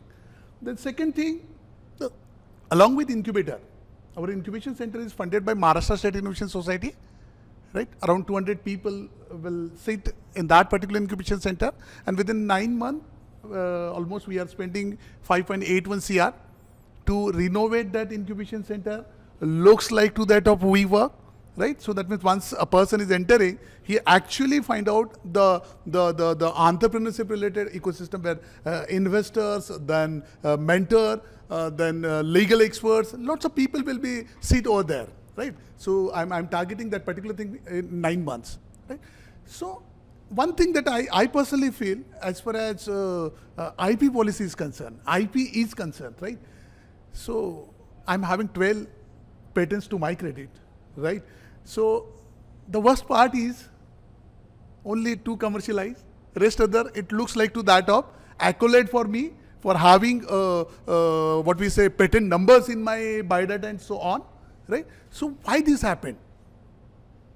So University of Mumbai is having incubation policy, IPR policy. So I simply have word with my higher authority, and we actually want to amend or modify that particular IPR policy, considering that most of the times we as an academician don't take it. Otherwise, I am also an academician, right? Few years back, I was student too, right? What we people are doing, we're just doing research, and after doing research, first target, ये checkout कर लो कहीं patent होता है क्या, then नहीं होता है तो then फिर publication and so on, right? So entering into incubation domain from last 2.5 years, I personally feel what we people are doing, this is just a reverse type of engineering as far as investor point of view, investor thing is concerned. Find out the problem first, work out on that particular problem, as sir told, don't go for patent and other things, right? So then later on, it will certainly commercialize. I don't name any institute in Mumbai, but one institute is there whose professor salary is more than, less than their actual earning. Right? So these are the people who actually have good connections with industry people. Industry they told, just sir told ना कि भाई मैं क्यों देखूँ, मैं बार बार क्यों follow up low, right? So that is what creating certain gaps in between industry and institute, right? So that can be minimized because industry people, they are very, very crazy people, right? Say simple Marathi में जैसे मराठी मध्ये एक मन आहे, बाप दाखवू नहीं तो श्राद्ध करे, it looks like to that only, right? So आप अगर करोगे तो पैसा मिलेगा, otherwise goodbye वाला चक्कर आ जाता है, right? So that's second thing. The third thing, if you are having good relationship with industry people, ask them what sort of problems you people are facing, because these people are having money, but they don't have. Actually, they are having manpower, but that manpower is utilized in whatever sense. But you are the one who actually giving inputs a little bit lesser amount, है ना? पैसा देने वाला आदमी तो सोचता ही है कम पैसे में काम हो जाए ज़्यादा बेटर है, and that's the reason sir बोले कि यार मैं प्रोजेक्ट दे रखा है, right? So it looks like to that. अगर वो चीज़ हम लोग करें, तो I strongly feel कि IPR related जो challenges मैम बता रही थी, मोटिवेशन की बात कर रहे थे आप, तो मैं एक मोटिवेशन मैं देना चाहूँगा. एक IPR basically design patent related workout किया था when I was principal at SND women's university, और वहाँ पर मैंने मेरे स्टूडेंट को बोला था कि यार कुछ अच्छा बनाते हैं जिसमें एंटरप्रेन्योरशिप जिल सेट हो, बट एज यूजुअल स्टूडेंट जो है इधर उधर की बात करते हैं, जैसे सर ने बोला वैसे it looks like to that only. So I am having one thing in my mind कि चलो मैं एक एग्जाम्पल सेट कर दो, और एग्जाम्पल क्या था कि I just want have assignment to that girl जो ज्वेलरी डिज़ाइन में थी. उसको मैंने ये बोला था यार मेरे को 14 Feb को मेरी एनिवर्सरी है और मेरे बीबी को मेरे को फील कराना है कि you are just like to that of Nita Ambani, कैसे करोगी, right? So what was her thought? Sir आप बताइए कैसे करना है. नीता अंबानी का एक खासियत क्या है पता है आपको? उन्हीं के पास एक चीज़ होती है, किसी और के पास होती नहीं है, right? So I have word with my student and ask her कि एक ऐसा डिज़ाइन बनाओ जो रिंग का काम करे, राइट? और वो बिल्कुल ध्यान रखना कि वो कहीं प्लेगरिज्म का पार्ट नहीं हो, राइट? यूनिक होना चाहिए, और अगर यूनिक नहीं रहा तो आपका एक सेमेस्टर खा जाऊंगा, बिकॉज आई वॉज प्रिंसिपल ना, धमकी दे सकते थे, right? So after 2.5 months she come up कि सर एक मंथ नहीं, आप पूरा सेमेस्टर जो खाना है खा लो, मेरे को गारंटी है कि ये कहीं डिज़ाइन है नहीं. And my dear friend, through that particular activity design patent not more than 10,000 baby को रिंग दी, और डिज़ाइन पेटेंट है. You are just Nita Ambani, भले मैं ये अपना मुकेश अंबानी भले ही नहीं हो, बट तू नीता अंबानी पक्की है, right? From that particular perspective a thing that came in my mind, luxury type का जो ज्वेलरी डिज़ाइन या jewellery branding concept can be come up with this type of IP, right? So motivation वहाँ भी आ सकता है. That is what I personally feel. So sorry थोड़ा लंबा हो गया, but looks like to that of teacher only. Thank you, sir. We'll listen to Siddharth ji. Thank you so much, and firstly Umesh ji and all the organizers first who have curated this panel, because this panel is having perspectives from different types. You know, you have people who are investors, you have people from the academia, and you know, from the incubator side. So that is wonderful. Thank you so much for that. Coming from perspectives, I'll just give a little bit about myself. My name is Siddharth Chandra. I am S.P.I.T, one of its own. Back in 2008 when I graduated from here, I had a very different worldview, which a lot of students do not share, I guess, today, right? It's a very different world now. And from there, I've had a big roller coaster. My life is kind of a roller coaster. I've been in the industry in the US for almost 10 years. Then I have also gotten a chance and experience to teach at S.P.I.T, and yeah, now I'm there at SPTBI leading charge. So hopefully my answer is from the cap that I have worn at different places. So hopefully I can give a perspective from the 3 places that I have seen. And I see, like a lot of you have said, awareness is at pretty much the grassroots, right? Awareness is the required essential which can allow a lot of students and faculty to move towards the area of understanding how you can convert your technology ideas towards, what's the word for it, sir? You call it technical transfer, right? Technology transfer, right? And I want to go a step further. You know, with awareness, I feel there is this the scale of sensitivity that I think about, right?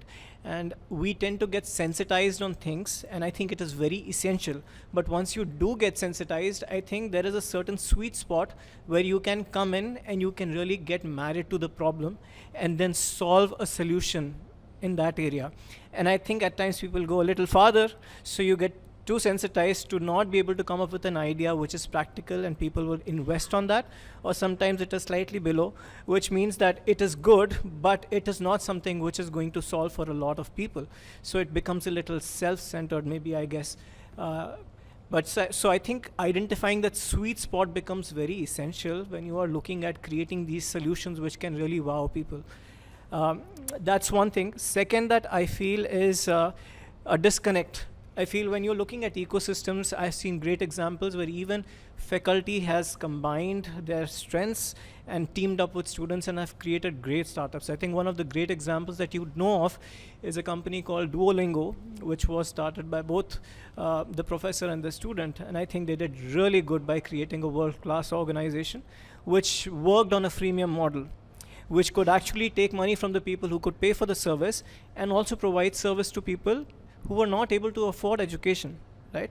So something like that could be leveraged, and I think that disconnect, if we have that conversation like we're having right now, it can really allow for each party to understand the problems which are faced on the other side and come up together and possibly come up with a problem that they are really motivated to solve and solve that. So I think that will be one more thing. And third thing is, I think it is a long journey, right? You say that it is not possible to do immediately.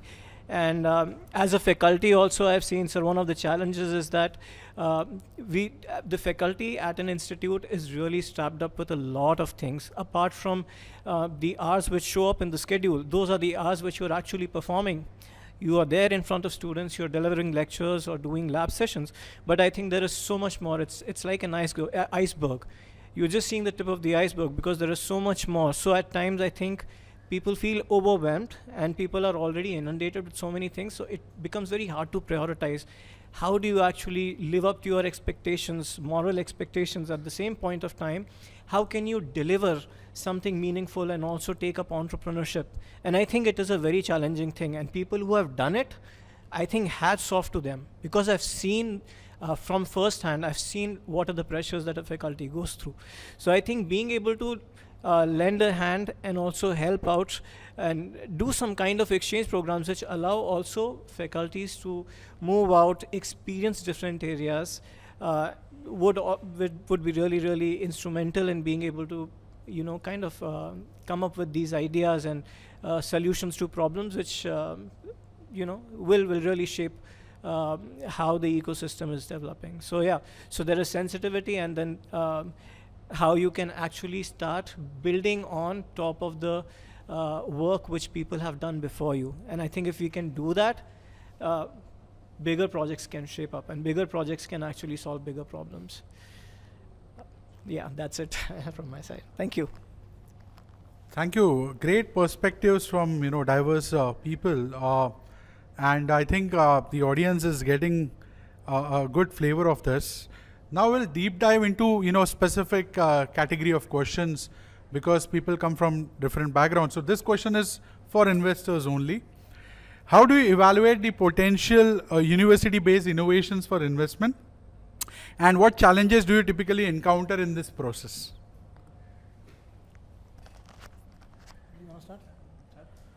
Sorry, there are two questions. What's the first question? The first part of the question is, how do you evaluate the potential university-based innovation for investment? Yeah, so how do we evaluate? I think there are a couple of things very, very clear for me. I think when we look at student-based startups or incubation-based startups, I think the innovation or what's new, what's not there in market, what's the X factor, that's something that I look at, right? Apart from that, I'm not looking at how much market share will you be able to capture in next 3 to 5 years. That's not the intention here. What are you creating? That's what the intention is, right? I think that's the first important thing. Second thing, how much support will you guys be able to actually pull it off? I think that's the biggest concern that I have. From my previous answer also, you guys would have understood, right? Will you guys be able, so now after my experience, will you guys be able to pull it off? That's what my bigger concern is, right? I've learned that only out of experience now. So that's another thing that I look at. Third thing that I look at is what kind of support do you guys have from your faculties, from your institutes. That's another thing that I look at, right, before getting into it. So these are a couple of things that I look at. Also, just to add to it, I'm not too sure, but are faculties or the mentors associated to these kind of startups, right? Is there a KPI for them as well? If not, probably you guys can start looking at it. So right now, today we have a 60-40 split, right? 60 main exams and 40 internals or class partners, right? Can we have it the other way around? So 40 is your class and 60 is your execution of the startups. Let's look at it the other way around. Then probably we'll have better startups or more startups coming out of this. Because your classroom doesn't really help you anywhere, does it? Yeah? Probably that's something that you guys can look at. So associate a KPI to one of the professor or mentor who's mentoring them. Yeah? What was the second part of the question? Second part of the question is, what challenges do you encounter in this process of getting them on board? I think challenges I've already spoken, yeah, in the previous answer. So nothing more to add there, but yeah, that's from my side. Yeah. Please go ahead.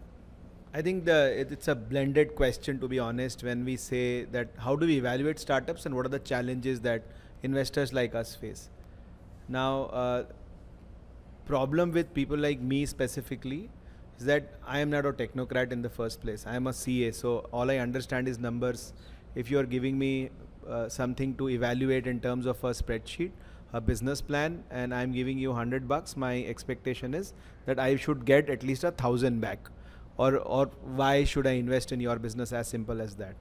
But that does not typically it's true for businesses which are tech heavy, which are IP driven, robotics, biotechnology, pharmaceutical, healthcare.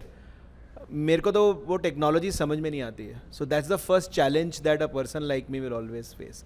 So what do we do? Do we invest in such businesses? Yes, we have invested in IP businesses, and that's the reason we also then curate and create an advisory board for ourselves. Forget about that, we have a lot of partners who are there who are maybe from the IITs and from the NITs, etc. So they evaluate the technology for us and say that, is this technology even ready for future? That's one. And is it going to be there that people are looking forward to for the next 15 to 20 years? That is what we need to see. If that is going to be the case and there's going to be great demand of that product, a need for that product, then yes, I think it becomes a good investment for us for sure. Now, is it the right thing to do that invest in those startups which have got maybe demand, etc. For the next 10 years or so, or should it be for the next 50 years or so? You know, the concept just being generative AI, it just started in 2022 in a way, but they have been researching since donkey's years. At least, if I'm not mistaken, 8 to 10 years, and people have been investing and experimenting with generative AI. Now, that is going to be the future. So if we have such technologies coming, then it becomes easier because now a lot of white papers, a lot of knowledge is also available.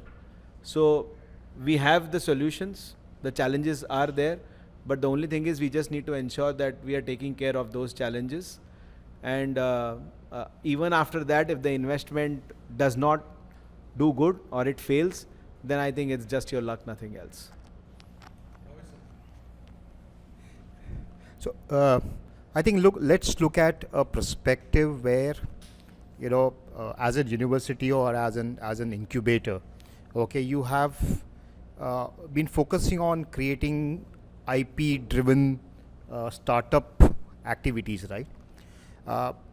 The bigger challenge here is that number one, look at any industry, any sector. Most of the IP-driven knowledge is not commercializable. I think when it comes to investors, it's very clear, right? 100 do, lakh rupees lo, right? So there are two different dimensions. How do you bridge the gap? I think it is a catch-22 situation. There's no right answer, right? For an investor, it is ROI. For a patent holder, it is a intellectual property. It is something which is valuable. How do you actually solve this riddle? Is by ensuring that there is a very collaborative understanding between the industry, the academia, and the ecosystem. Okay, I think in my mentoring space, where I have soft invested in a couple of them, the challenge does not end there. I think that's the start of the challenge. Even after 1.5, 2.5, 3 years, right? Scaling up is a big problem. So it's a continuous debate that you will keep doing on, and there is no right or wrong answer. But I think with the evolution of technology, with the support mechanism, there will be a significant space where you will reduce this gap. So it's all about the journey. Thank you so much, sir. 3 different insights, very valuable for the startups. I hope you guys are listening and noting down these pointers, which will help you refine your startup pitches as well.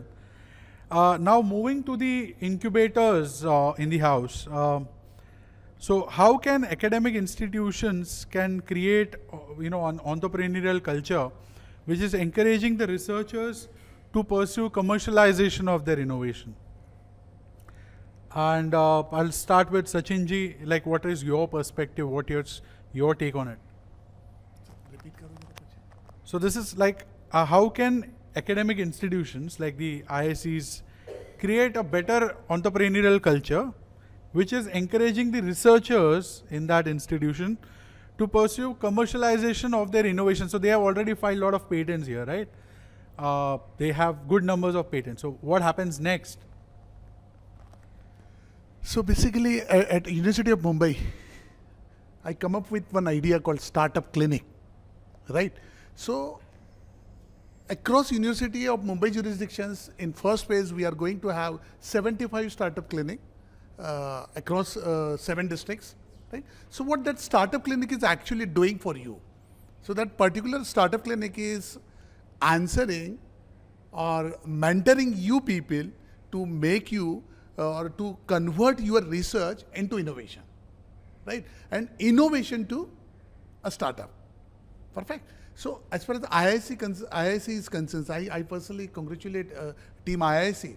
They're having excellent calendar program. Too good. Even I can say I can copy that particular program for our startup clinic related activities, right? Then if that one is actually during that startup clinic, what we people are in the thought, there is one policy called NISP, right? That AICT, the University of Mumbai is already passed out that NISP policy from our academic council as well as management council. In NISP policy, there is one word, one sentence is there. 1% of your total budget should be allocated to research and innovation, right? So that 1% of research and innovation will happen for those ideas which is having commercial values, right? अभी routine में अगर देखा होगा minor project university of Mumbai का एक minor project चलता है, right? So what happened exactly 2 से 3 lakh that was the amount and at the end you are just submitting utilization certificate and certain project report and so on. I was one of the person, I did same thing, right? But now I am in second opposite chair. That's the reasons I know what are the loopholes of that particular thing, right? So now onwards, this startup clinic, we will encourage our faculty to do the research which is having commercial values, and that commercial based research will be supported through that seed grant, right? So I personally feel ki I'm not that much sure कि 100% it will have 100% conversion, but at least it will the start of the journey, right? पहले साल 10% आ जाएगा, 20, 30 and so on. At the same time, we are having one scheme. We will award those faculty startup, those faculty research which is having commercial values, and that will be awarded at our university level. मतलब जो accolade आपको expected है biodata में, we will take care of that particular thing, right? And at the same time, अब ये हुआ faculty wise. Institute wise अगर हम बात करते हैं, why institute have that startup clinic in their institute? That can be a question, right? So I strongly feel after spending 2.5 years in the incubation domain, nothing is free in incubation domain. Each and every person is earning. Investor, जैसे sir ने बताया, 100 rupees दिया तो 1 लाख की बात करते हैं, ठीक है? So mentor, they are having certain stake in the company. Then next to that, incubator, we are having 2 to 7% stake against a particular services, right? And at the same time, institute, through our incubation policy, which is very soon passed by University of Mumbai, even the institute can have 2% stake in the faculty or a student-driven startup, and that is coming from startup clinic, right? So in that fashion, I personally feel ki, let's give me 6 to 7 months, we'll come up with the outcome of that particular pilot project. So that can either modify or that can be copied by anybody else, which they can do. Thank you so much. Over to you would like to take this? Yes. So just to repeat the question, we are looking at how can academic institutions help out foster the spirit of entrepreneurship in academic institutions. Right. All right. So I think the way I think about entrepreneurship is being able to be comfortable in uncertainty, right? We have uncertainty, and at times when a person becomes all right that there are going to be so many uncertainties, I'm sure that there are people who have gone onto this journey, they have realized that, oh my God, I didn't even expect that there were so many things which are coming. But once you become comfortable and you know that you will be able to handle things out, I think that is, I equate that to be a spirit of entrepreneurship. So where does that come from, right? So I feel like that comes from the idea of being able to trust. Trust what? So you can trust yourself first with regards to taking steps, not be driven by fear, not be driven by the things that you might fail. And I think a lot of it is to a long conditioning also, right? We have been in systems where we have been very hard on ourselves. So being able to let go, being able to be easy with yourself, being able to, don't go so hard on yourself that you break yourself, but be hard enough which allows you to grow, but at the same point of time also push boundaries, because that is where the seat of innovation lies. Innovation is going to happen where uncertainty does exist, right? You're basically going to walk on a path which possibly nobody has done, which is why a lot of people look out for USPs and stuff. So coming back to the point, how can academic institutes promote that in academic institutions? I think it would be by one of the ways that I can think is being able to create powerful stories. And most powerful stories come from people who are underdogs in the system, who are not capable of possibly, going ahead and doing something beyond which the society had clubbed them to be at, right? One of the examples which I came across, which has been personally very inspiring for me, was Shrikant Bola's journey, right? He's a person who actually ended up, he was vision impaired, and the education institute did not, the system does not allow people with vision impairment to take up science. So he had to file a case against the education system, won that case, and then went on to take up science, and not only take that up, but went on to pursue studies from a very premier institute, MIT, in the US, and then come back and establish a company which is, I think, worth around 50 or 500 CR, Bold Enterprises. So that is one of those examples, and he continues to become that beacon to a lot of people. And I feel if you can create these relatable stories where, if I see somebody from my cohort who is just like me being able to do much more, then suddenly I'm going to get a lot of inspiration to think that, no, maybe even I can take that step. Maybe I can think about it. Maybe I don't have to be bogged down about what society tells me is the right way to go. Maybe I have my own will, and I have I can have that courage to carve my own destiny and also create or dream bigger than myself. So I think if we can, institutes who are fostering this change can allow to help out these people who really have that in them, who want to make that change, but they are basically strapped by resources, by circumstances, and if somebody is able to take a chance on them, I think you will have these sparks which will really, really go off, and it will not only make a big change in their lives, but it will make a change in the entire ecosystem. Yeah, sure. I think if you look at the system, right, and I come from an experience perspective, because I have been with almost a lot of incubations centers as mentors on board with them, right? The challenge is that there is no mechanism to measure the outcome. So when I say outcome is, do we have capacity building programs? Okay, number one. Do we have merit-based systems where, you know, when you are handed over a charge of an incubation center, and then I have seen professors coming to me saying that yaar karna pad raha hai because it is put on to us, right? And it's a very sad thing because marta na kya karta, but karna chahiye, right? I think if you are able to incentivize them, monetary wise, name wise, position wise, that can be one way. Can we have policies by the education ministry saying that, look, with the number of patents, the way you have NAC system, right, where now the sixth component is your incubation center and how it is being able to. I think it needs to be made more stringent. Look at startups engaging with the incubation centers. Most of them come for grants, right? And I have seen that a lot of startups have approached me. I'm open to, I'm very candid when it comes to things. So that's how it is, right? I think the system needs a big overhaul, right? Government will do its own. I mean, they have limited spaces. They're more of policy makers and not policy implementers, right? So from when you look at percolation from top to bottom, I think it is the ownership of the institutions, whether they want to run it just because they have to be given a mandate, or there is a seriousness in terms of implementation of those things. Maybe NAC might be, a great way to tie this, right? But then there are loopholes. So, in India, before any implementation happens of any policies, there are already loopholes that are already, made, right? So as I said, it's a catch-22. But I think with the ecosystem players coming in, if there is a mechanism where you also include those players, things might change. That's something that I thought maybe could add value. Now from here on, I also want to add something. Yeah? Just give me a moment. So I'm a part of one of the IICs, incubation centers, okay, where we give money up to 20 lakh rupees to do a startup, right?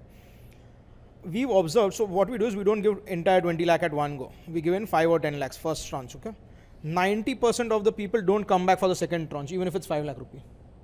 Now the question is, what was the intention here, right? So that's the point. And everybody's nodding, so I'm assuming everybody's gone through this, yeah? So that's the bigger question here now. So can I add, sir? Definitely. So basically the thing is that I personally feel, sir's point, कि incubation domain lead by faculty, not by choice, by compulsion, right? So basically what I personally feel, as far as the incubation center is concerned, that should be driven by entrepreneurship, skill or mindset, faculty only, right? So ये कोई ज्ञान नहीं है, मैं आपको clear बता दूँ, मैं मेरे experience से बात कर रहा हूँ. I follow that particular thing. I was actually principal at S&T Women's University, जहाँ पर around 1300 students and 200 faculty. So that sort of comfort zone I'm having with me at that moment. And when I enter into Solapur University, there is only 2 persons, they are coming, they are working under me, right? The thing is that, जो कीड़ा होता है ना, because the startup और entrepreneur जो होता है ना, वो बिल्कुल crazy person होता है, और crazy person को address कौन करेगा? Absolute crazy person workout करेगा, ठीक है? So सर जो कह रहे थे, that's one point. And second point, sir ने अभी बताया, उन्हीं ने बताया था कि फंड के लिए आते हैं. सर 100% आप जो कह रहे हो, I agree with you, right? But at this juncture, I just want to share with you all. ध्यान रखिए, इंक्यूबेशन सेंटर के पास सिर्फ फंडिंग के लिए मत चाहिए, बिकॉज ये वो बंदे हैं जो आपके आइडियाज को चेकआउट कर रहे हैं, फाइंड आउट कर रहे हैं. They are having ample money. वो क्या सोच रहे पता है? एक अच्छी आइडिया है, मैं इन्वेस्ट करूं. बदमाश कंपनी एक मूवी था जिसके अंदर एक डायलॉग बहुत फेमस था जो मेरे दिल के करीब है. बहुत बड़ा बनने के लिए बहुत सारे पैसे की जरूरत नहीं होती है, एक अच्छे आइडिया की जरूरत होती है, ठीक है? तो सेकेंड थिंग, एक अपील रहेगी मेरी फैकल्टी को कि please enter into incubation domain, ठीक है? जिस ड्राइविंग फोर्स की आप बात कर रहे हो मैम, ऑब्वियसली मैं भी वो ड्राइविंग फोर्स सर्च आउट कर रहा था, मुझे मिला, मैं अभी गिव बैक कर रहा हूँ. So basically the thing is that incubation domain में एंटर करने के बाद मैं खुद कब एंजल इन्वेस्टर बना मुझे पता ही नहीं चला. आई इन्वेस्टेड 15 लाख 4.5 years पहले मैंने इन्वेस्ट किया था. Right now my corpus is 50 lakh. मैं टीचर ही हूँ, ठीक है? Right. So at the same time अब इनमें और मेरे में डिफरेंस थोड़ा सा रहेगा. क्या डिफरेंस रहेगा पता है आपको? मैं बहुत अच्छे से समझ सकता हूँ because I belongs to teaching fraternity. ठीक है. और जिस लेवल पे बात आती है ये एब्सोल्यूट बिजनेस की बात करेंगे. यस वो एब्सोल्यूट बिजनेस मेरे साइड से भी एक्सपेक्ट कर सकते हो बट इतना क्या बोलते हैं उसको एग्रेसिवली नहीं होगा. तो once you enter into the incubation domain I assure you that मज़ा आएगा. सीरियसली मज़ा आएगा. अदरवाइज अगर मज़ा नहीं रहता था तो 200 फैकल्टी, 1300 स्टूडेंट, 27 कोर्सेज, और वो भी वो कोर्सेज जहाँ से सोनाक्षी सिन्हा, मसबा गुप्ता, वहाँ ऐसे लोग वहाँ से निकले. मैं छोड़ के इस डोमेन में नहीं आता था. राइट. Check it out. अगर आपको लगता है मैं गलत बोल रहा हूँ तो well check it out. I wanted to add that, ma'am, on your behalf about S.P.I.T. So in the morning we had a discussion, and because Siddharth also mentioned it, specific thing which I came to know, and I'm really happy. I have already told I will connect with IICT studios to have a session on this. The 3 faculties who are part of the IIC and Idea Lab in S.P.I.T. are successfully running their own startup. Yeah, can we have an applause for them?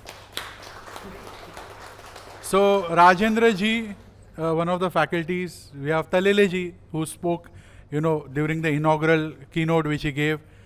We have Rao sir, Chandra Rao sir. All the 3 are running startups successfully. They have also got support from the institution. Some of them started during the need of the hour, that is Corona.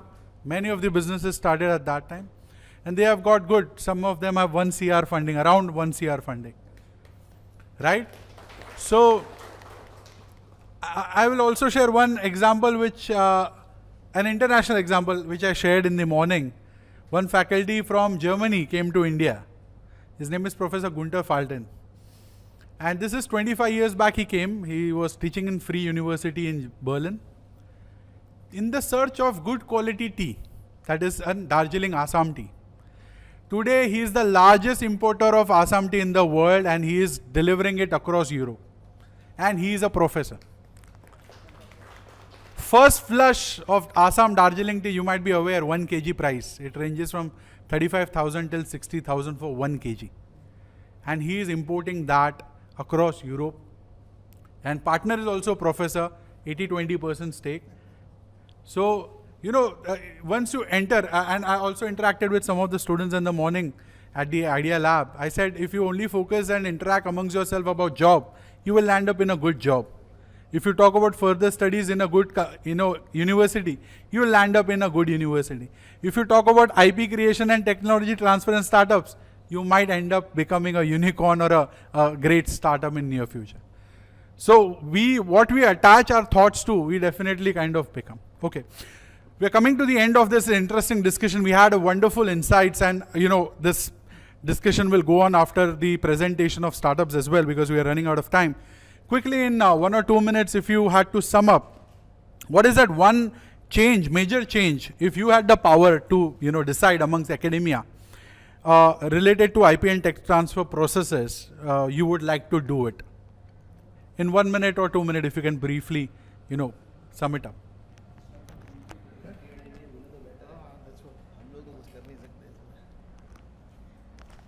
In 1 minute, I can say if it is syllabus, it is added inside syllabus only, and in such a way that our syllabus is forcing us to work on it. So definitely faculty will work in it. And I want to add you, as sir told that there are 3 success stories from S.P.I.T. I visited Department of Technology Kolhapur, University of Shivaji University, and that person is an ad hoc faculty. His salary was hardly 30-40,000, but he was having his working good on business, and that was his own idea which he converted as a business, and where he got some money. So it is not so that your salary is making the difference, but also your inner thought process also makes a difference. So here I will just add that if it is forcefully added in syllabus only, which is forced to the student to work, I think there will be success. Academia से तो है नहीं अभी ऐसा है. I think from a policy perspective, I think very important is, as she said, just get it into the academics itself, that IPR can be one of the subjects that is there. People should realize the importance. Abroad mein bahut hai. The other thing is, in terms of the policy, I think the enforcement of the IP is also something which is not so good in this country. It needs to be done. And awareness is something that we have already spoken about. But there's an interesting story. A startup just pitched to us some time back, and he was very passionate about his startup. His investor also came along, talking about what great brand he's building, etc., etc. So I just went on Google and searched for his startup. I could not find his startup, but got 10 companies of the same name. Now, that is something these founders or these students, as I said, have to be wary of, that you have built a company already, you have registered, you have taken your domains, you have built the pitch deck, you have now come and pitched to an investor, who you can just simply go on Google and find out whether that company actually exists or not. I could not find his company, but all other companies were there. Now the problem was, forget about the startup. The investor who also invested was also carried away by the fact that, wow, fantastic, what a company he's built. But finally what happened? The investor was also in shock. Now he's saying, kaam karo, naam change karo company ka. And then let's go and pitch again. There is one startup in that sense today. I already told them, एक company whose naam se Think Labs. Think Labs here. I already mentioned IIT Bombay ki थी, मेरा competitor था. During my startup days, IIT Bombay ki Professor C. Amarnath ki company. Yes. So I already requested them think about it. So very valid point, right? You cannot have trademark on that. एक तो चला ही गया IP आपका. Yeah. So I think research, right? Very, very important, because your idea is anyways based on research. Commercial viability, second very important part. I think I always say, right, and this is a great saying that has stayed with me. अगर आप गुड़ बनाओगे तो मक्खियाँ भागते आएंगी, right? So if you build value, you don't need to bother about your valuation. I think you should think from that perspective. The moment you start thinking from that perspective, I think the rest are all processes that you need to keep in mind. So it is not that कि मैं ये करूँगा उसके बाद वो होगा उसके बाद वो. I think you need to be able to build that mental map where all stages I need to start doing, because it's a jigsaw puzzle. एक piece miss हो गया तो your whole idea comes crashing. So validating whether name, IP, patent, commercialization, customer requirement or need or demand, market, I think this all goes hand in hand. It's a journey, and it's a very lonely journey. Everyone wants to become a startup. How many of them are successful? The rate is hardly 9, 10 out of 100 or even less, right? Why? Because many reasons. You run out of fuel, co-founder conflict, you start looking at investors at a very early stage, wrong concept, not great research, pricing. So it's a mix of lot of things, right? A founder needs to be a founder, don't become a CEO, right? Lastly, don't feel proud of carrying your business card saying founder and CEO. I think it has no value, right? Don't be in a stealth mode, move forward. As Devang said, patent नहीं होगा तो भी चलेगा, business धंधा करो तो business के लिए करो, वरना open an NGO, and I think that's the best way to go about. Okay, let me take this question in a step-by-step manner, right? And this is probably something that I'm looking from an outside world towards you, all of you, right? So first step is, we have a curriculum of around 3 years, right? So 12 plus 3 or 12 plus 4, whatever curriculum is there, right? Can we, for first 6 months, look at only brainstorming or getting the startup ideation or a concept to be there, right? Which would drive into the students, okay? First 6 months. So you identify what you want to do. We are there to help you as an institute, okay? First 6 months you do that. You also form your team in first 6 months. So probably the first year students form a team or a group or whatever, right? And then you have 2.5, 3 years to actually work on your product. Now, while the students are working on their product, this needs to be linked back to their KPIs or performance and the professor's performance as well. Right, and then you do your every 6 monthly review. So then you know what's going right, what's not going right, where do you need more help, what's the external support, what's the internal support that you need, right? During the whole phase, I'm sure the incubation centers have a lot of money that they can pump in there, right? And of course, as AI, from the AIC standpoint, if you see progress on the startup, AIC keeps giving you money. The problem is AICs don't give you money because there's no update from your side that you provide to AICs, right? So now for next 3 years, you guys are working on your product or your service, you start developing it. And then let's say even as a class or as an institute, you've been working on, let's say, for example, 10 startups, okay? Out of which 3-4 will fall out first year, 3-4 will fall out next year, okay? So by the end of third year, you'll have 2 or 3 startups. Fair enough? Now let's say all these 3 startups or the students now move out because they are not interested, okay? Then this startup shouldn't die. This needs to be carried forward to the next batch basically by the professor who was in charge. The bigger problem is that it doesn't happen now. Because the students have moved out, this doesn't happen. Can we do that? Probably, see again, today is difficult, tomorrow is more difficult, day after tomorrow is the day that we all of us want to look forward to, because that's a good day. The problem is everybody falls down on tomorrow, yeah, nobody moves after tomorrow. Can we look at a proper hand-holding system where the professor is in charge, even if the students move out, the startup doesn't die? That's another thing that we can look at. For first 3 years, we have a set of money that we've pumped in. After that, what? We still need more money, even if the students are there. This is another scenario where the students are there, they've not left the startup. Now what do? Now we approach foundations. There are various foundations who help and give money if you have received a grant or probably some government for money. Yeah, CSR funds. Those are the guys whom we can look forward to, even if the investors are not investing. Let's say, again, after 3 years, you are still not in a position where we can take it back to our investors or our ICs. Right? We still need some more time because your product is still not that developed. But there are foundations who can help you. Now this entire chain needs to be linked in so well that the startup doesn't die.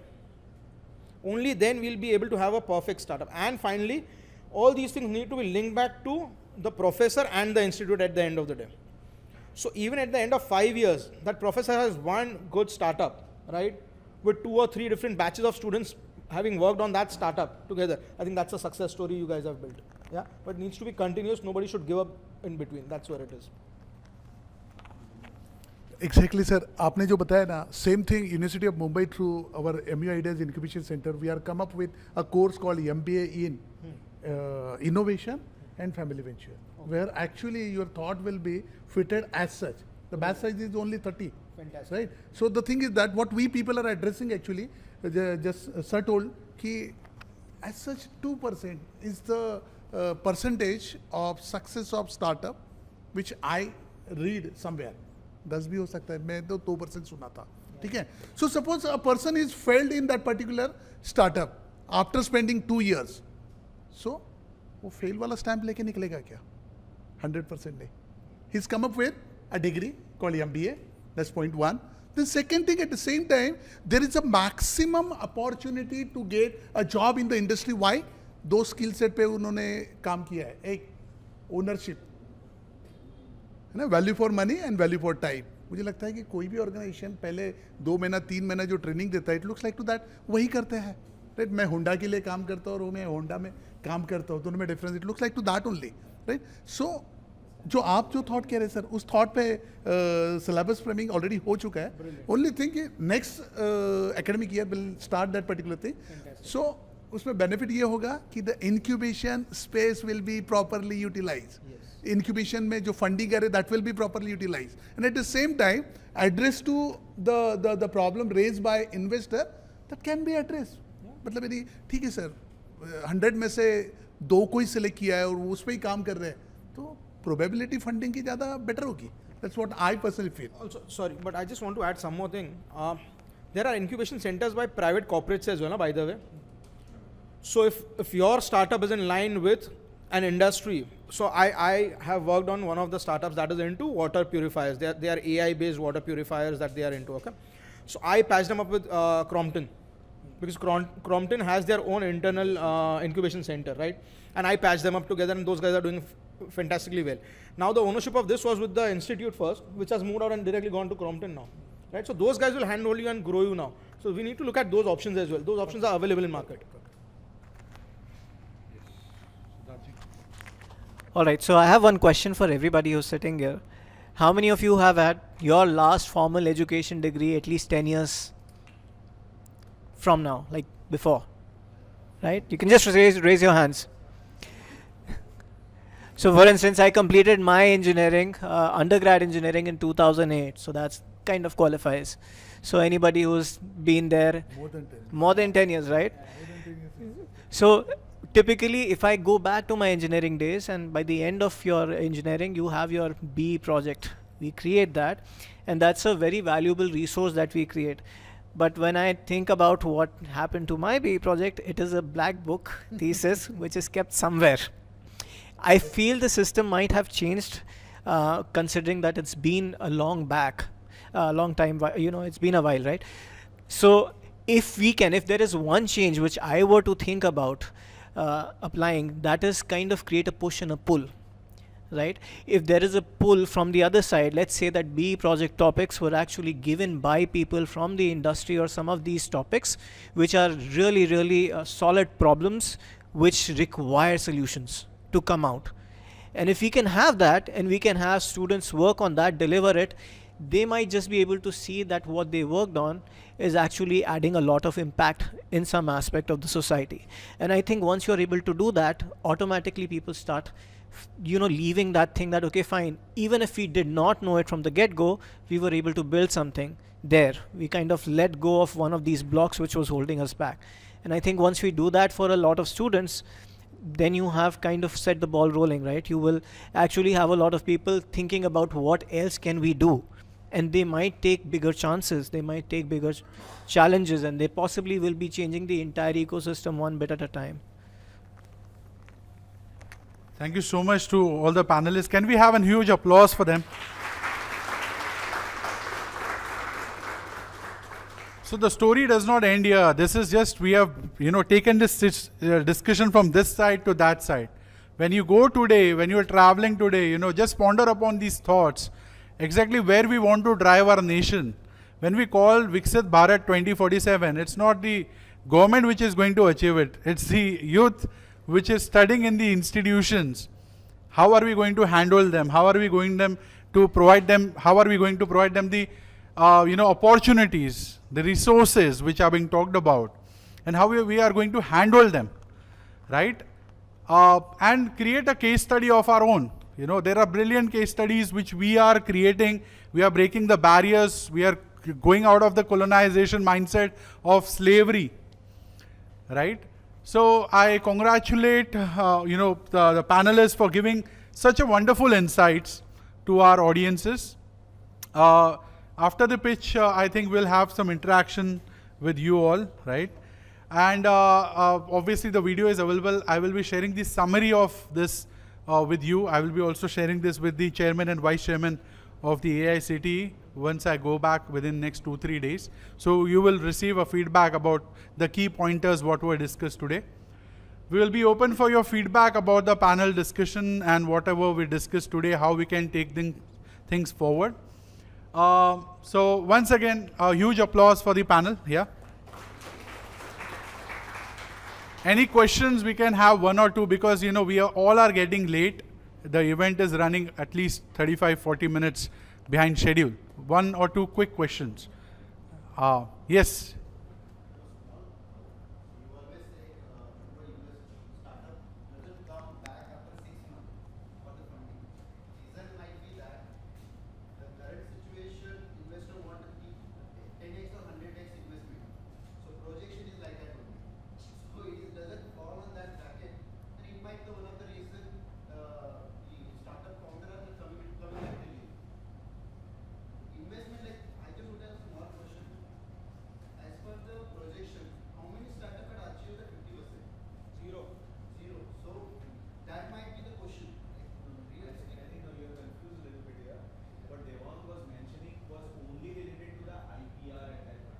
Yeah. When they are filing for IPR, they are given an X amount of money for something. They don't come back for the second tranche of it. Not necessarily the. It was related to AIC, yeah. No, even for this question, I understand your question. So when you give us the forecast, we know you are not going to meet the forecast, because nobody knows what's going to happen tomorrow, right? What we want to understand here is, do you have a plan in place? That's it that we want to see when we see a forecast, right? Do you actually have a plan in place, or it's all hawa mein kar dunga ho jayega? With these kind of people, we don't like to work. That's first thing. Second thing, even after 6 months, we will not come back to you and say, have you achieved your forecast? Come back to us and tell us, I have not been able to achieve it, but this is what the update is. That's what we are expecting. The problem is you guys don't come back to us and tell us what's happening at your end, right? So every day we see around 10, 15, 20 pitch decks. Now you can't expect us to come back to you after 6 months, do we? Right? You have to do it. It's your job. You need the money. You have to do the follow-ups. And just a small question. How much percentage forecast startup are achieved? 0%. Modi ji रात को 8 बजे आके television पे क्या बोलने वाला आपको कोई आइडिया नहीं, आपका फोकस खत्म हो गया पूरा. See, forecast is a forecast, my friend. See, you need to understand, forecast is only a tentative data that you give to an investor that this is what we plan to achieve. Based on these are the things that we plan to do, right? Now, will you be able to do that? I don't know. How fast you'll be able to move. Your forecast is also based on if we receive money, this is how fast we'll grow. If we don't receive the money, this is how we'll grow, right? So today's world, you see 3 types of forecasts, right? You have an optimistic one and not so optimistic one and a realistic one, right? And that, we just want to understand, do you have a plan in place? That's it when we see the forecast. Don't worry about the numbers there, right? We understand you might, only 1 or 2% of the people will actually be able to meet that after hand-holding, guiding, grooming, having the excess money in the pocket. Yeah, so we understand that.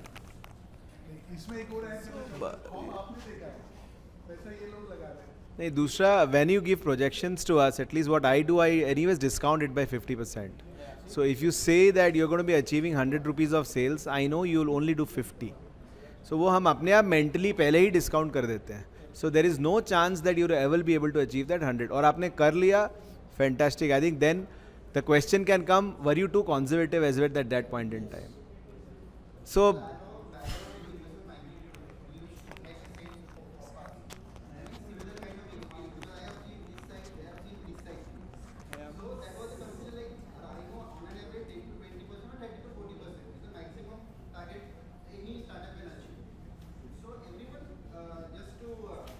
no, so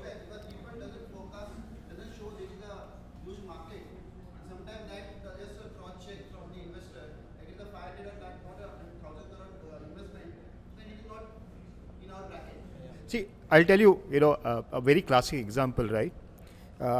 Let's say you are into a sector which is very, very driven by political, spaces, okay? Let's say infrastructure, or let's say healthcare, okay? And suddenly the government changes next month, right? So your entire focus has gone for a toss. You would have said, okay, I'm going to have, because this government is very pro, and I have built this forecast based on what they have, policies and all that. Suddenly there's a change in the government. What are you going to do, right? So let's look at other spaces. Global turmoil. Oil prices are going up, and if you are into a very, very operational intensive, which needs a lot of vehicles and all that, and then suddenly there is a very big hike in petrol prices and diesel prices or gas prices. What are you going to do? You're working on a very thin margin, and suddenly that margin becomes wafer thin. What do you do, right? So see, it's all depending on you as a driver of the startup, and you understand the market much better than an investor, right? So that's one perspective. The second is that you always have 3 plan. Plan A is regressive, okay, too conservative. Second is very realistic. Third is very optimistic. And then you say, okay, this is where my 3-point movement happens, right?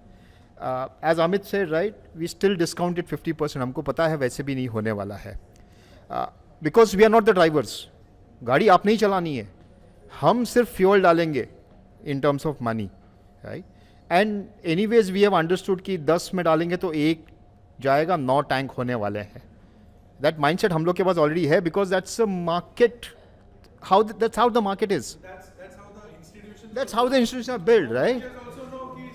So में से सब हर बच्चा थोड़ी पास होने वाला है with 99.99%, right? Right? There are outstanding students like me who are always outside the classroom. Also a forecast that you have created while you pitch to the investors, and the actual forecast when you sit with the investors and make it together is very different.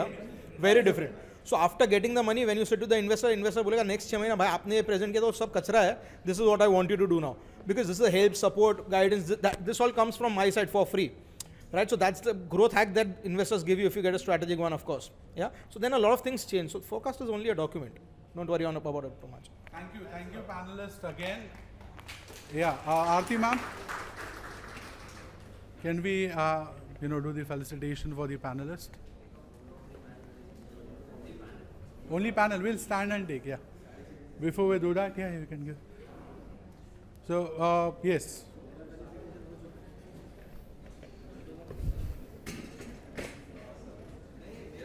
Yes, Bhavesh sir. Yes. Good.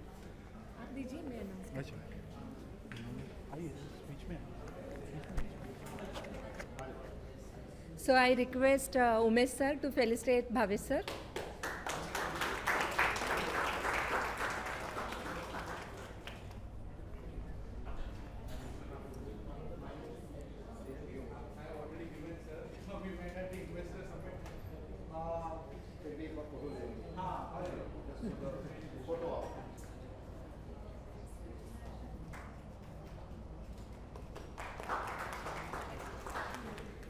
Now I request Umesh sir to give Sachin sir. Yes. Right. Thank you so much, sir, for your valuable insights.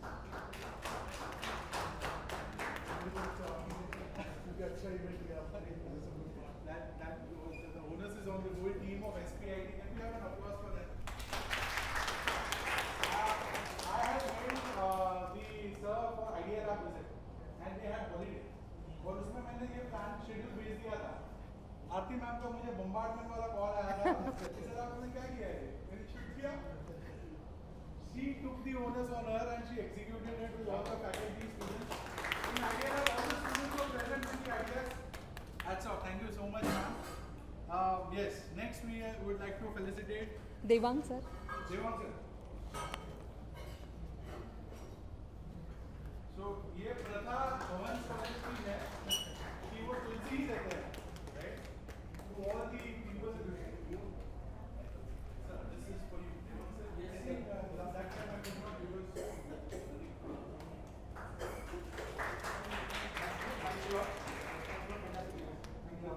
Now your the main work begins, and then we have. Now I request Umesh sir to give the to Siddharth sir. Thank you. के बच्चे PhD कर रहे थे. हाँ? तो PV polytechnic university के जो बच्चे PhD कर रहे थे. हमारे यहाँ पे इंजीनियरिंग है तो पीजी करके से करेंगे. Thank you, sir. Okay, now over to the startups. I hope you have made your decks. I would request sir to please quickly, and then we have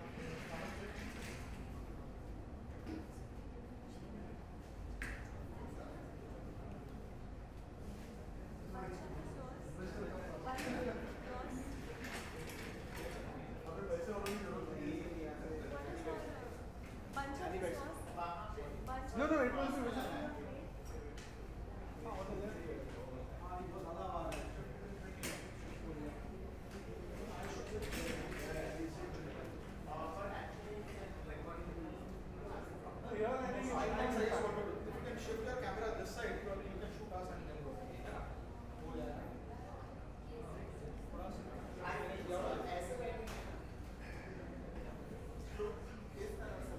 Oh yeah, you can shift your cam here.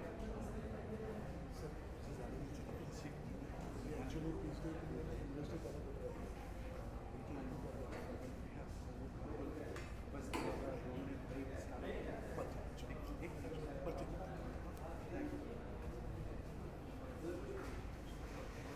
Okay, you have got now.